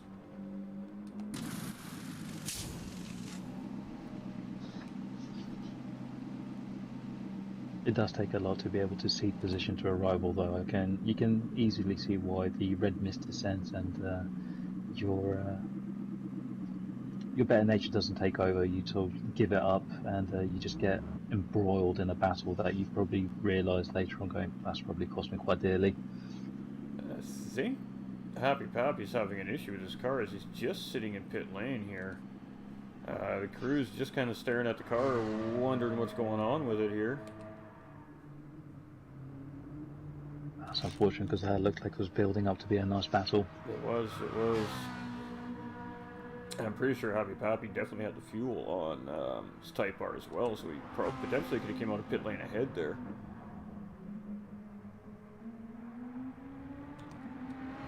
So we got Tap here, who's just under 3/4 of a tank of fuel here right now, sitting in second place, and then the Super behind, sitting under half a tank here. So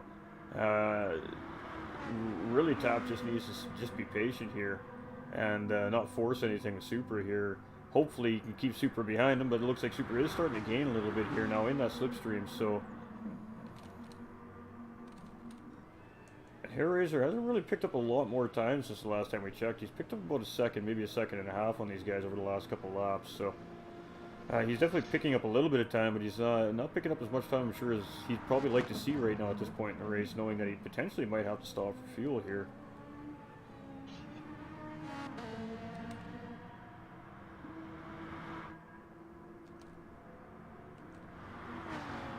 750 is now starting to pull away from Doug here as well, so...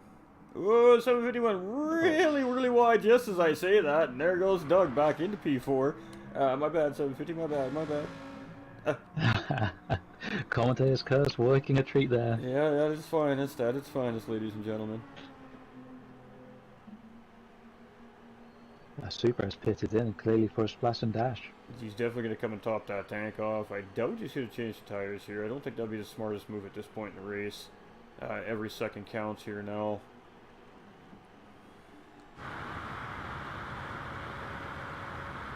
For saying that, he has got a handy gap to where's Doug? He's just coming down the pit straight, so... Oh, he is going to take some fresh rubber. Alright. Now, is he going to fill this tank right up, and is he just going to go full push here is the next question, I guess. I mean, full tank's probably not necessary, is it? Maybe 3/4 be good enough? Yeah, I don't think he took it full there. Oh, no, it's full. He topped that thing right up. So, yeah, he might be just going for full send here now. Well, better to have too much than not have enough to cross the line with. That is facts right there, ladies and gentlemen. Nothing worse than being 2 turns away from the start-finish line and you got no juice left in the tank to get it there.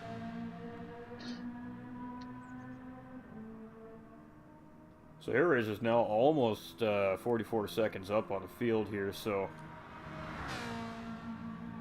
having a very solid run here today at Le Mans. We got Top is now all by himself here in second place as well. He's in clean air. He's got no pressure behind him. Really, he could just put it down and run some laps here and try to close that gap a little bit on Hair Razor. If Hair Razor does have to make a pit, it might put him close enough to maybe have a battle for P1 near the end of the race there. Doug's now sitting back into third place here with Supra having to take that pit stop. 750, of course, we see we went really wide, so lost position to Doug there. 750 might just be okay on fuel here as well. He's going to be very close, I think. So I just paid a bit of attention to Tap coming out of a few corners, and he is adamant. He is determined not to pay for any more fuel. So if you look at him on board, he is just short shifting. He's running high gears into the corners, and if you watch as he's shifting up, he is barely. He's not even maxing out. Well, he's driving that BMW exactly to his full potential here. Essentially, in this Group 4 class, you can really short shift that BMW, and it really doesn't lose its power range. So. Using that low end torque to his advantage. It's one of my favorite Group 4 cars here in Gran Turismo Sport, actually, this BMW M4. It's just a good, solid car. A little tricky to handle, but a good, solid car. Yeah, it would have been one of the cars I would have prioritised over the Toyota. It's just, like you said, it's one of the best cars in here. It's got great balance. In terms of cornering grip, it's not far off the Toyota. And in top end speed, it's only just behind the Ferrari. Todd made a little bit of a mistake coming into the straight going to the Porsche curves here, so giving up a little bit of time there. Interesting to see when he starts maxing that thing out again, though, because looks like he's been saving fuel for the last few laps.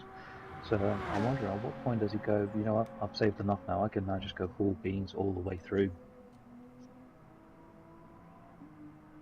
Well, I'm sure he's paying attention to that live timing monitor up on his screen there too. I'm sure he's monitoring what's going up in front of him there as far as that gap goes. Well, he's effectively put Hare into a corner. Hare's gonna have to go flat out, build that gap up, so he can come in for that splash and dash. Oh, we've lost a driver. I think we've lost Lone Ghost here, ladies and gentlemen. It looks like Lone Ghost has retired here today with just under 15 minutes left to go.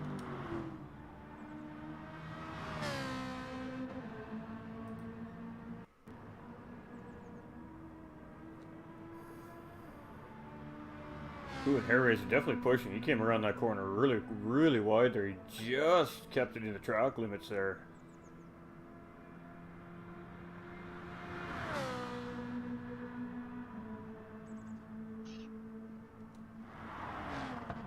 He might have a big enough lead here now to be able to make that stop, though.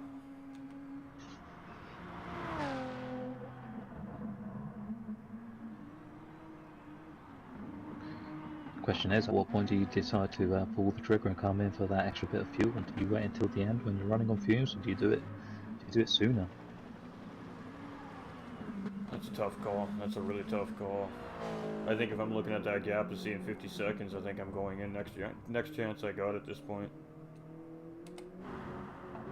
Give yourself, if you do lose the track position, then give yourself a bit more of a chance to be able to battle it out with the driver. Yeah, ideally, anyways. I mean, in theory, anyways. Because I don't think you're going to see him take tires here. His tires are in really good shape. I don't think tires are going to be an issue for Hellraiser here going to the end of the race. So, really, he just needs to take a few extra liters of fuel on board here.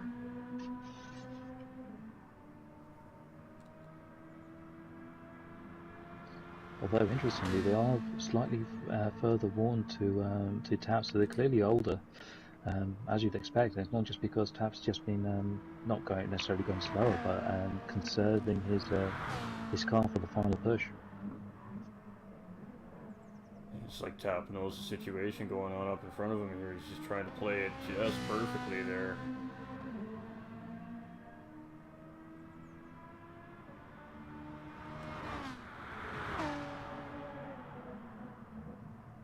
Starting to see him rev that engine out a little bit now. We're starting to see a little bit of push from top here now.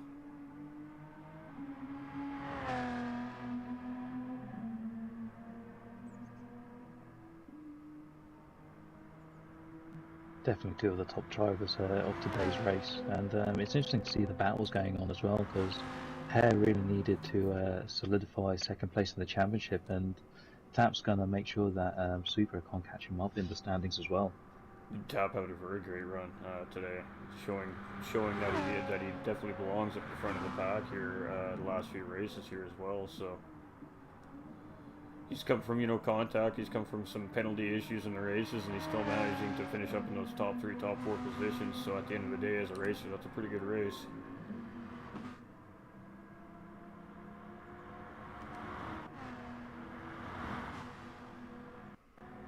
And we got Doug S750 and Supra. I mean, there's only 8 seconds separating Doug from Supra right now currently as well. So we are starting to see this develop slightly here in the mid-pack.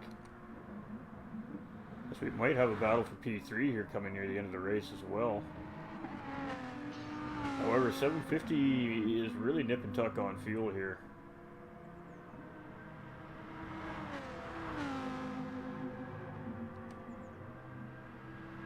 And Hare pitting in. Alright, so there it is. So he's decided that gap is about big enough, and it's time to do it. So let's stay with Hellraiser here. 50 seconds. It should be enough time for him to get in, get his fuel, and get out.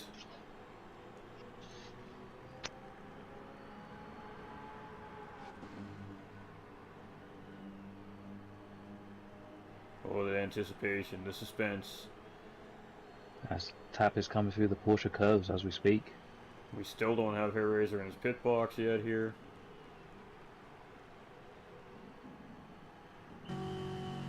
There he comes.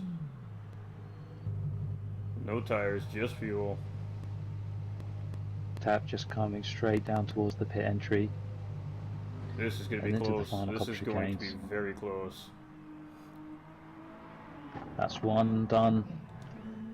Last corner, he's on the pit straight. So Hellraiser just came out, so Tap is just at the end of the straightaway now, so he definitely gained some time up there. Down to 13 seconds to gap here, so Hellraiser stretched that gap out just enough to be able to get that splash and dash done, and now it's just a matter of not making a mistake at this point here for Hellraiser. And coming up to back traffic. I'm trying to avoid the words back marker here. Yes, absolutely.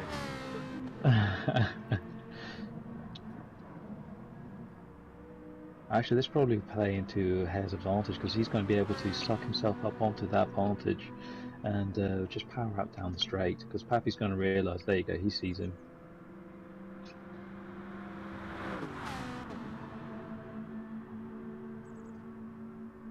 Of course, you got the flagman out there giving that blue flag, so I mean, obviously a little extra precaution there. And Happy's getting a little bit wider than he needs to there. He doesn't need to give him quite that much room, but all making it through safe and sound there. He is one of the more. He's definitely one of the very respectable drivers in the league. Is Happy Pappy. He's always giving you plenty of space, even when you're battling with him. He lets you know that he's seeing you and he's giving you space. So he's very vocal. It's always good to race with him. He's a lot of fun too when you're hanging out with chat with Happy Pappy. He's quite a eccentric gentleman. He's got a very good personality, great sense of humor. And he only lives right around the corner from me. I should really make a bit more of a move and go to the pub with him at some point. I bet you he'd tell you stories for hours. Oh, I can't wait. So Trone now sitting in a good position here. He's sitting currently sitting in 6th place, but unfortunately it looks like he's going to have to stop and take a splash of fuel here as well. As we say that, he's pulling into pit lane for that right now. So he Where Simon does have behind about him. 50-second head start on Type R behind him here, so he might be able to get this done and get back out still in 6th place here as well. It'll be an interesting battle towards the end because that Vantage really does have got the punch out the corners and has got a much better top speed than the 86.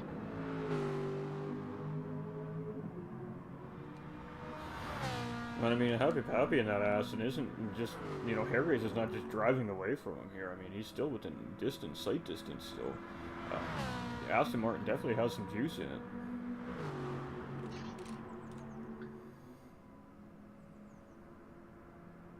It's not bad at all. I mean, when I was testing it earlier, it was only 2 mile an hour short along the straights, but it's the way it builds up speed. So from out of the corners up to about 140 mile an hour, it's a good rival for the Lamborghini. It's just those final few bits that it starts dropping away.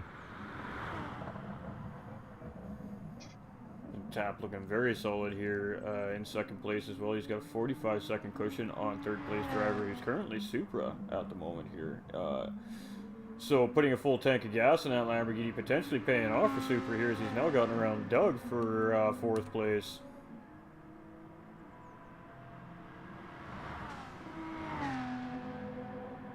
And it looks like Doug might be concerned about finishing the race with enough fuel because I'm seeing him short shifts right now behind Supra. And I mean, he's only got 6 minutes left. There should easily be three laps of fuel in that tank there, by the looks of it. But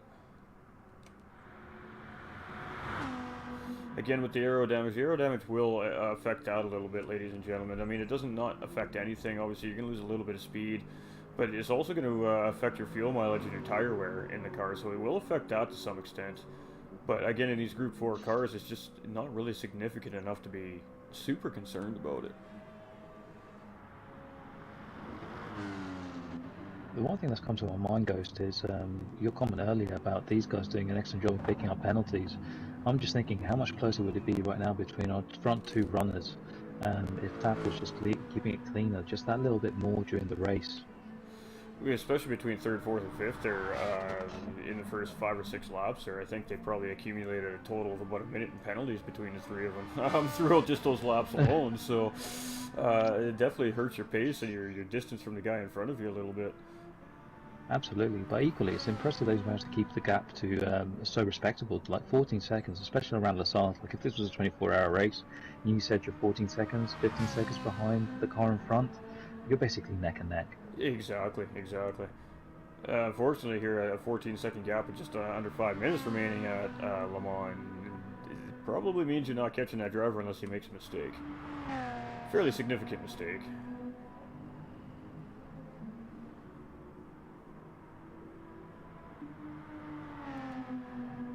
It seems like most of the drivers here are just pretty content kind of where they're sitting on the track right now. We don't see anybody really over pushing. We don't see anybody under pushing.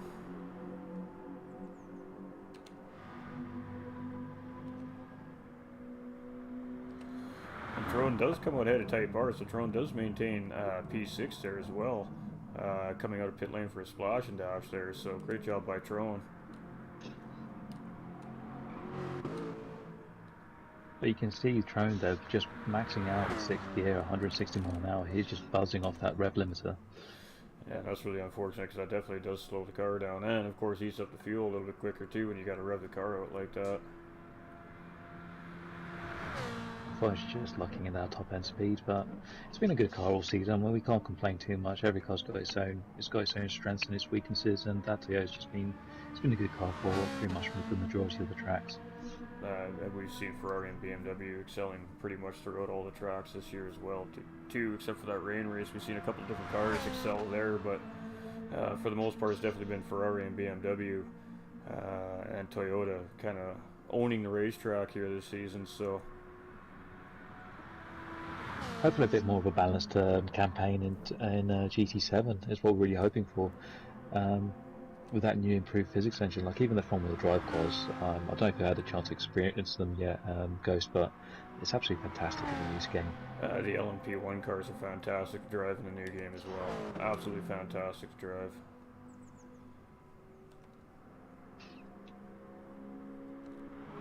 I just went and did circuit experience with Sardinia yesterday with the LMP1 Audi R18, and man, she locked down gold for that one in no time. That was a beautiful car to drive.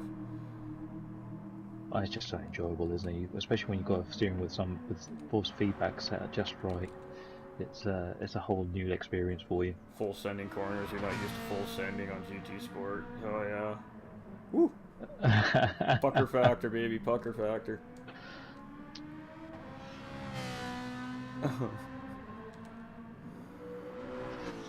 And actually, I've just noticed on the front of Supra's car as well, he's got a nice goodbye message for GT Sport. Oh yeah, good show. It says goodbye GT Sport on it. You can tell that some of these drivers are very, very excited to get into the new physics engine, the new physics model, and get on track. It's been a buzz around a lot of the leagues, a lot of the Discord servers here lately, especially the last 2-3 weeks. As Gran Turismo 7's been out for a couple of months now, so. And it's only getting better. I mean, but it's nice that Supra's done that, because GT Sport's been a great game to be playing on. It's brought a lot of people together. Like I said, I've known the guys here thanks to GT Sport for a few years now, and got to meet you, got to meet Pappy, Simon, Trone, Ibra, 750, all the guys in the GTRC is all thanks to GT Sport. So yeah, as we're winding down this final season, it's a massive goodbye and a massive thank you to it. Well, and I couldn't agree more. I mean, a very, very large portion of the GT45 gaming community has come from the sim racing community as well. So we have met some absolutely incredible people along the way.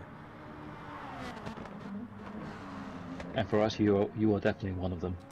Well, I appreciate that. Gonna make me all blush. Ah. I'm already redheaded enough. Get that camera on. Let's have a look. Yeah, no, there's a mess today. I haven't combed it yet this morning. Oh man. Oh, Monkey Mafia just having a little bit of an incident there, going off track, but avoiding damage there, so that's fantastic. See, his tires are getting quite worn there, though, in that Group 4 Cayman, so. But great job to keep it out of the wall there, and of course avoid the big damage hit, of course.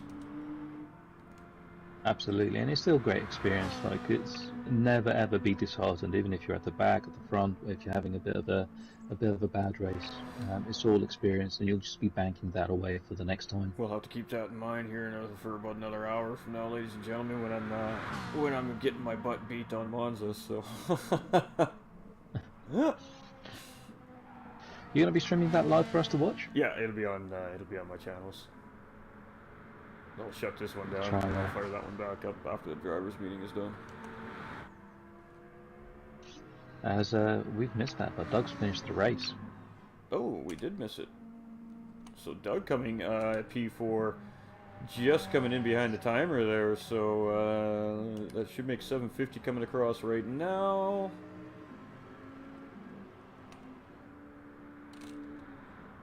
Trying to figure out where Tron compared to Air Racer is here.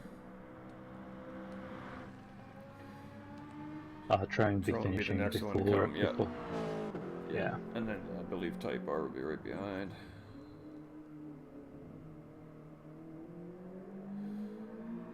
So we do have Tron is looking like he's going to come across here in 6th place as well, ladies and gentlemen. So great job by Tron here. We're just trying to keep an eye on our leaders, so obviously we don't want to miss our podium finishers going across that line either. We've got a bit of time looking at it, Ghost. I think it's going to be Tron, Type R, and then it'll be Hair Laser. Tron just coming into the Porsche curves right now. This is a fun little sector here at Le Mans too. If you get it just right, man. Ooh, it's so much fun. Especially if you get some of those LMP1 cars that use all that lovely downforce. Oh yeah, and that little hybrid boost. Ooh, doggy. Just a shame about those penalties. They take away some of that fun. Yeah, I know. And let me tell you, the penalty system in GT7 right now is very inconsistent, so it's a struggle.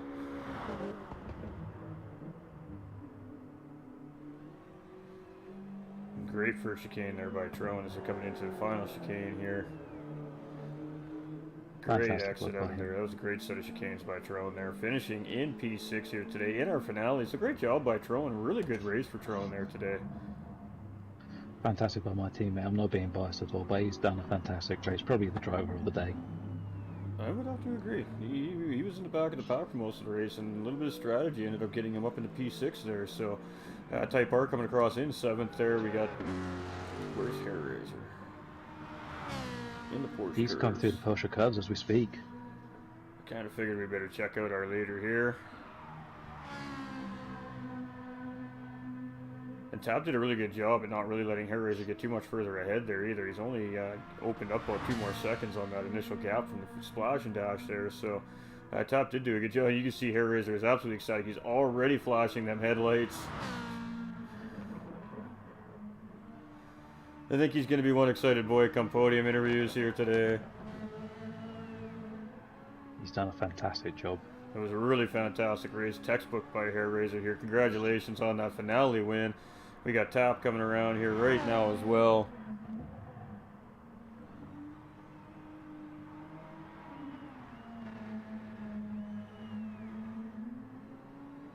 And P2 finish for Tap, so great strong end to Tap season here as well. And Super is going to come around here for P3, so great job by Super again here as well, ladies and gentlemen. And Monkey Mafia and Happy Pappy finishing P8 and P9 right next to each other, 2/10 apart. Oh, it's really unfortunate we missed that drag race, ladies and gentlemen, as we were watching Super there.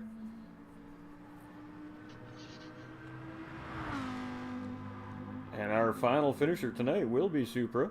And he needs to get rid of that penalty before he crosses the finish line, however.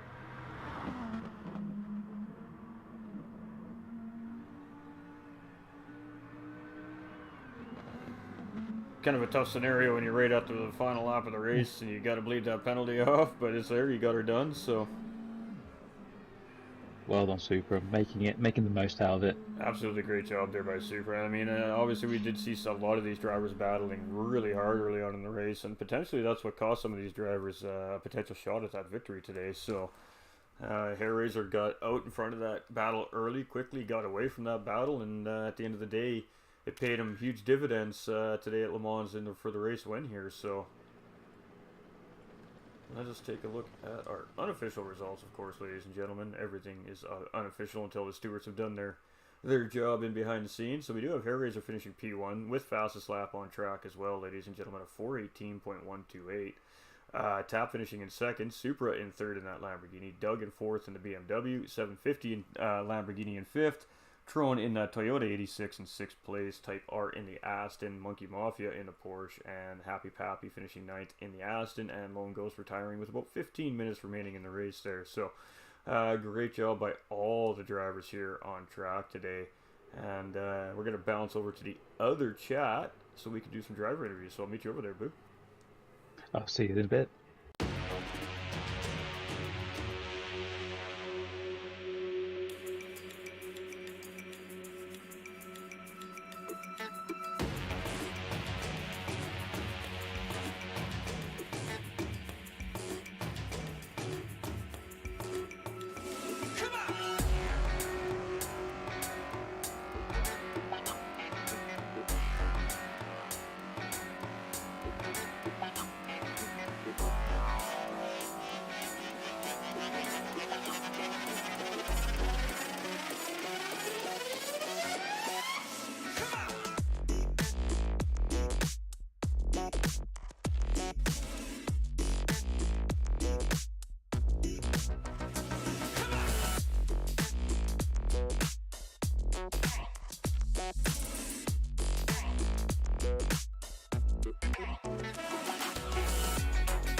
All right, ladies and gentlemen, so we do have our podium finishers up in the comments box here, and of course we are going to talk with Bu Fushidara here at the end as well. But to start off with, we have Supra in Team Lamborghini here today, finishing in third place. And congratulations to start off with Supra. A great job there, and you had some really great races here at the end of the season. So we're definitely looking forward to see what you're going to bring into the next series, moving over into GT7. But definitely battling hard very early on in the race there between you and Tap and Doug, especially. So just talk us through your race and kind of tell us how everything went for you today. Yeah, it went all right. Fleming Hill. Yeah, it went better than expected. The fuel economy on the Huracan is not the best in the world, but yeah, I had to do a 3-stopper so I could make it to the end on fuel, which actually paid off. I was catching up to Tap in some occasions, but I had to pit again due to fuel. But I was unfortunate to get damage from Lone Ghost to suffer the front right wheel damage, but it's better having a front wheel damage than aero damage. I would lose considerable amount of speed, which I don't want, especially on this track, and plus being on my favourite track as well. Other than that, it's been alright. And when you stopped in for that final stop for your splash and dash, I was really surprised to see you actually take a new set of tires. But taking with the combination of taking on a fresh set of tires and of course filling the tank right up to the top allowed you to really full send that car for the last 16 minutes of the race there. So was that the plan there, or were you just making sure you were going to have enough to get to the end there? I was actually planning that too. To be honest, I was actually planning that to do the third stop just to get it to the end and try to get the third podium place as well. Well, I mean, it most certainly worked there for you because having the fuel and of course the fresher rubber, it definitely allowed you to get that final run pushed back to the podium there today as well. So yeah, it was a fantastic race. Boo, you got anything you want to add there? The only question I had for Supra was early on, with all that battling going on between, I think, 4 or 5 cars to start off with, what were you thinking at that point? Were you thinking, do you know what, just try and lead the race and go flat out, or maybe work with a couple of the cars and see if you can break the pack up a bit? I tried to keep the lead as long as I possibly can, to be honest. But then again, Razor, for some reason, that Ferrari is just it's just monstrous for some reason. Something's up with that Ferrari lately. I mean, Hair Razor was definitely on his game today. His lines were just beautiful. His braking points were incredible. He really was just dialed in today too as well. So I'm sure that definitely helped with his race today. Yeah, do you have any shout-outs or anything like that, Supra? I'd shout out to everyone here, to be honest, and yeah, thanks. Yeah, it's been a beautiful season, and if you're wondering why I'm running, if you have a keen eye on some occasions, you might see something on the roof on my car. We did see a 21. Happy birthday for tomorrow. Yes, absolutely. Because I'll be turning 21 tomorrow. So there you go, ladies and gentlemen, turning 21. That's a big number. When you're a young lady or a young gentleman, age of 21 is just a big number. You're basically universally allowed to do anything, anywhere legally at that point. And so yeah, it's a really big day for him. So a P3 finish the day before his 21st birthday. I'm sure that's going to be sitting pretty well for you, my man. Yeah.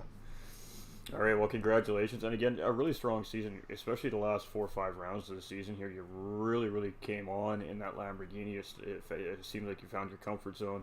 And you really started to push the pace towards that podium. So, again, can't wait to see what you're going to bring into the next season here. I hope so. All right, cheers and congratulations on a great run, Supra. Thanks. All right, so moving over to our second place driver in Team BMW's BU Tap, sorry. And, again, having a straight good race today. We see him start off really strong this season, and then he kind of No, he just had a rough mid-season, and boy, did he turn it back on here in the last half of the season, or last third of the season here at GTRC. So, you really found your groove here at the end of the season, especially here at Le Mans. And I think you had a really, really good, smart, solid race. And I think probably the moment that I noticed while we were broadcasting today that changed the race for you was when you and Doug kind of got together and you guys started working together as opposed to battling. And I really allowed you guys to stay up for the battle in those podium positions. And then a great pit strategy got you a beautiful undercut into second place there, and you just managed to hold that gap. So great race, and just talk us through it. Yeah, it was an hour and a half race, so I figured play the long game, take a page out of Bo's book. Feel safe what I could, and it paid off. I didn't take tires the first stint just because they were still doing good, so I saved a couple seconds there as well. And just, yeah, working with Doug really helped out, and instead of fighting with him, considering it's the last race and all, I figured, what's the point? Just teamwork, get it all done, and try and close the gap between Razor best we could and stay away from Supra. 'Cause that Lambo was quick too as well, so I did not want to get anywhere near any of them. Well, I mean, ideally, if BMW could have finished 1 and 2 today, and Trone finishing at the back of the pack today, great. it would have given you guys a very, very legitimate shot at taking the championship from manufacturer's side. So it was a very great run though by Team BMW here this year to fighting with Team Toyota and Team Ferrari all season long as well. It's been really great fun to watch. So just talk us through your race there. Maybe a little bit about your strategy. Like when you came into the race, did you have the strategy set, and was that strategy rolled out, or did it change as the race progressed? Mostly it was just try to fuel save the best I could without losing too much pace, and the tire thing that was just more of off the whim. It's like, well, they're still doing good, I might as well keep going with them. And I mean, clearly it worked out. It gained you valuable time in pit lane throughout all your pit stops, and at the end of the day, only doing 2 pits really helped as well. I almost got up to Razor. I was hoping he might mess up a little bit in that last stint, but nothing happened. He was solid the whole race, and congrats on him. And I do believe that Hair Razor may very potentially be the only driver here today that actually didn't pick a penalty up on track. Yeah. So yeah, I got a few of them, and then it started to get a little better at the end of it. So absolutely. And the BMW is a tricky car to handle. It's very torquey, especially upon exit on these corners. So a little bit too much on the throttle, and it can cause a little bit of issue for the drivers for sure. Oh yeah, a little bit of higher gear in the corner, and it really helped it out too as well. And with that low end turbo, she just goes. It really does. It really does. Any questions, Boo? Yeah, I mean, well, firstly, Tab, massive congratulations. I mean, that was an inspired drive. I didn't realize you done was in the front tire. Sorry, your first set of tires. So great strategy. The question I had for you was, at what point did you think, you know what, I'm going to make this a 2-stop as opposed to a 3-stop, like all the cars around you? Like you did your first stop as it seemed like you went long. When everybody was pitting around you, was that deliberate? I think it was. Right from the get-go, I wanted to try and minimize the amount of pit stopping, so I tried shoot for 2, and if 3 happened, then it happened, but better off with 2, I thought, the whole time.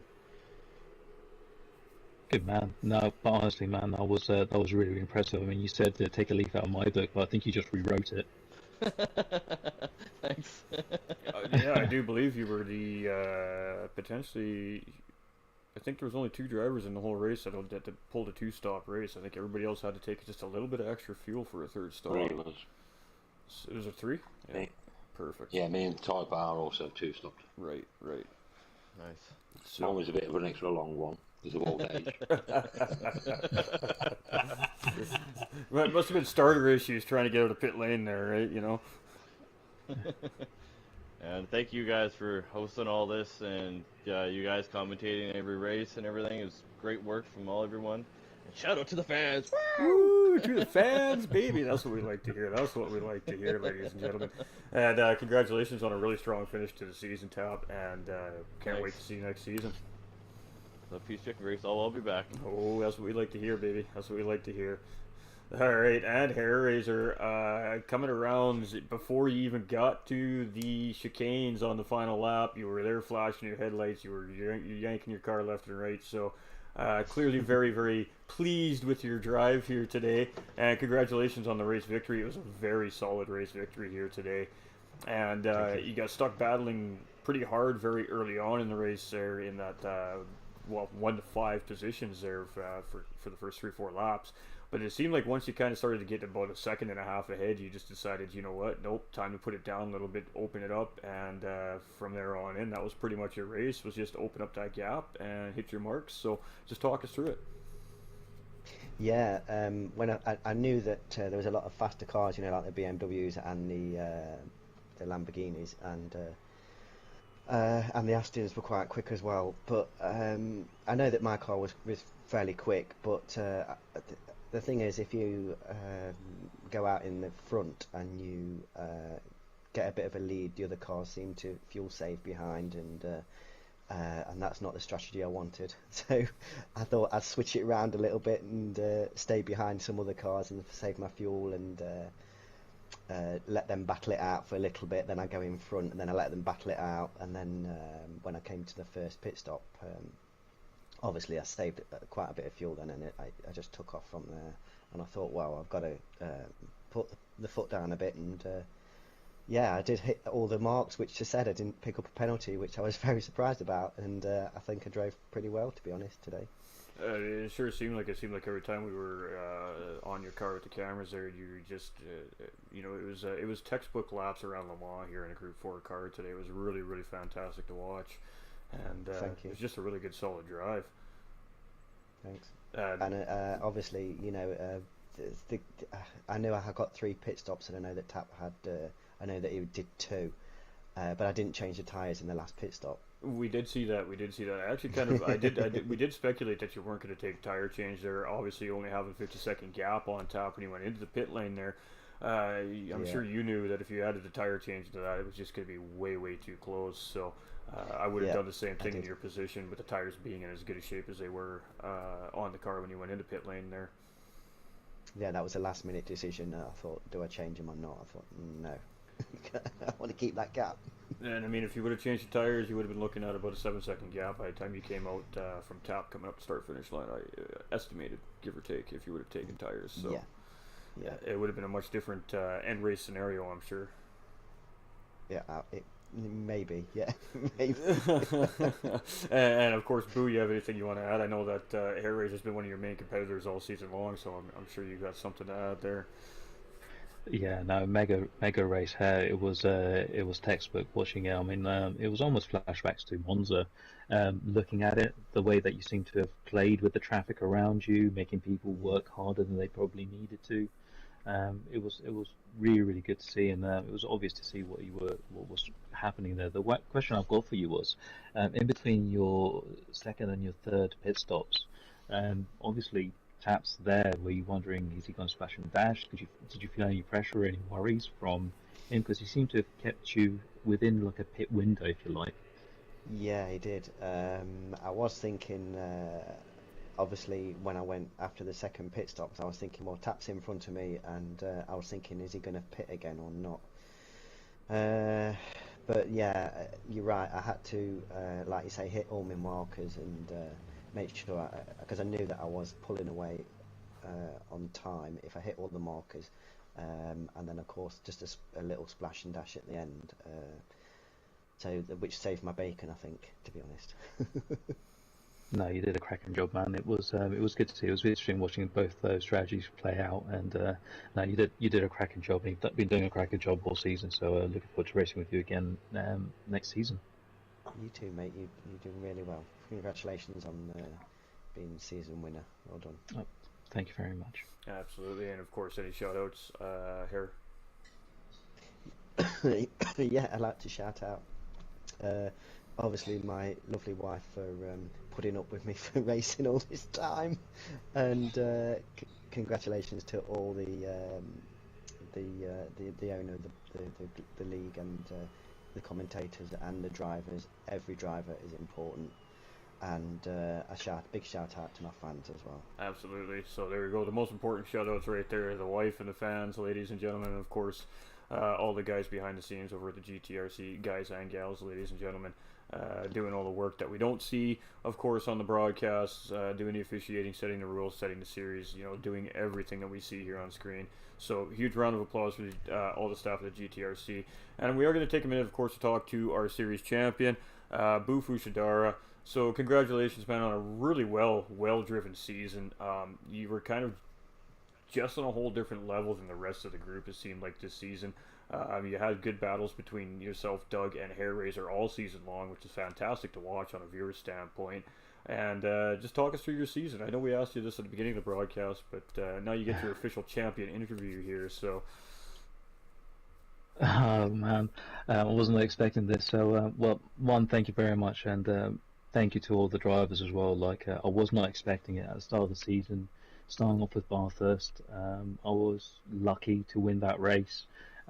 Really, I even count it now as Hare's win, because he was just dominant that race. Tap was also really quick. I was just lucky to finish ahead of him, and I thought that was just going to set the scene for the rest of the season. And I just don't really know what happened. I just sort of clicked with the Toyota. I mean, I liked the way it handled, and I just seemed to have just been able to go faster and faster and faster. And there was a few races where I just wasn't. We weren't competitive as a package. So the wear at Red Bull, we just didn't have the rear traction, which really hampered us out of corner exit. Top end speed, obviously, at Monza, and this place would have been a trouble, but everywhere else we just seemed to have been able to maximize our strong points and minimize any weaknesses that we had. But all in all, it was an epic season. Really wasn't expecting it. Everybody drove a fantastic race, and it was great battling with loads of people. So, Super at Tokyo, Hare for pretty much all of the season, Doug in Spain, Bathurst, it was a bit of Bathurst, Spa. It's just been a roller coaster. I wasn't expecting it. I know I mentioned it on the stream. I've been racing with these guys a few years now, and I've just been chipping away trying to get up to their level. So to be ahead of them, I wasn't expecting it, and definitely not by this margin.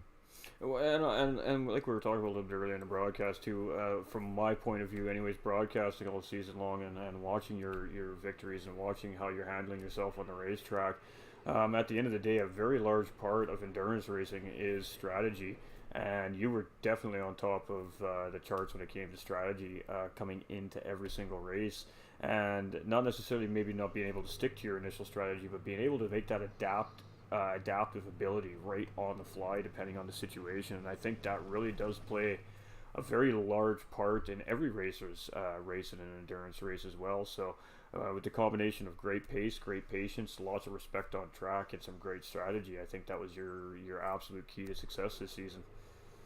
No, 100%. You're completely right. And one of the things, like, again, going back for a couple of seasons now, racing with these guys, one of the things that I picked out was getting involved in unnecessary battles early on in the race can really hamper you. So along with Doug, so he's a very aggressive racer, and it's Doug doesn't give you an inch on the track. He will race you for every position, which is great because it's a great battle. But when you're in an endurance race, you're absolutely right. What you want to do is you want to be able to just maximize the time, so staying behind him. And then I'll be honest, I don't go into any race with any kind of strategy. I wait to see what position I'm in, and then I do what I think I need to do to get ahead of the car in front. So just picking my moments. So if I can get into P2, P3, normally if we can keep the gap to the leader, then it's pretty much a done deal. They've done all the hard work for you, and you just sit back and reap the rewards later. Awesome. Yeah, great words spoken by our season champion here this season, Bufu Shidara. And clearly you're going to be back next season to try and defend that championship, I'm sure. So, and again, we're moving over into the new physics model of GT7 here, I believe, for the next season of the GTRC here as well. So that is a whole new level playing field, ladies and gentlemen. It is literally any driver's game. Oh, 100%. Whoever puts the time in now is going to be reaping the rewards later, because we're all green. None of us have really been racing against each other. So, it's basically everybody's back to zero. Absolutely. So it's going to be exciting, and of course, just such a fantastic game, GT7. The physics, the graphics, the cars, just everything involved and wrapped around GT7. The weather. The new weather, Time of day. the progressive time of day being the big factor is really changing how these cars are going to react from one lap to the next potentially on the racetrack. It completely changed the way everything happens on the racetrack. It's just going to be exciting, ladies and gentlemen. It's going to be some really good racing. It's going to be some really good action. There's going to be some great wipeouts that we can guarantee, and it's just going to be a lot of fun. You know, it's going to be a lot of fun. So, congratulations to everybody all season long. It's been a lot of fun broadcasting, and we'll see you next season. We'll see you next season. It's been a pleasure. Been a pleasure having Thanks, you guys. Ghost. Always. Thanks, Ghost. Appreciate it. And It's been emotional, but as soon as we got some final standings and official results, ladies and gentlemen, we will grab that stuff from these guys. We'll throw it on the GT45 socials for you guys as well to make sure that you don't miss where your favorite driver finished on the season. And of course, the GTRC will be posting that out on their own pages and socials as well, ladies and gentlemen. So stay tuned for that. If you're listening or watching for the first time over on the YouTube channel here, please don't forget to hit that subscribe button on the way out. Turn on all your live notifications so you never miss another minute of the action. And yeah, we'll be back in a couple of weeks. Yeah, you guys are good. So on behalf of GT45 Gaming, your host for the evening, I would like to say thank you very much for tuning in today for our season finale here at the GTRC. And it's been a fantastic race. We had great co-coms by the series champion Bufu Shidara today.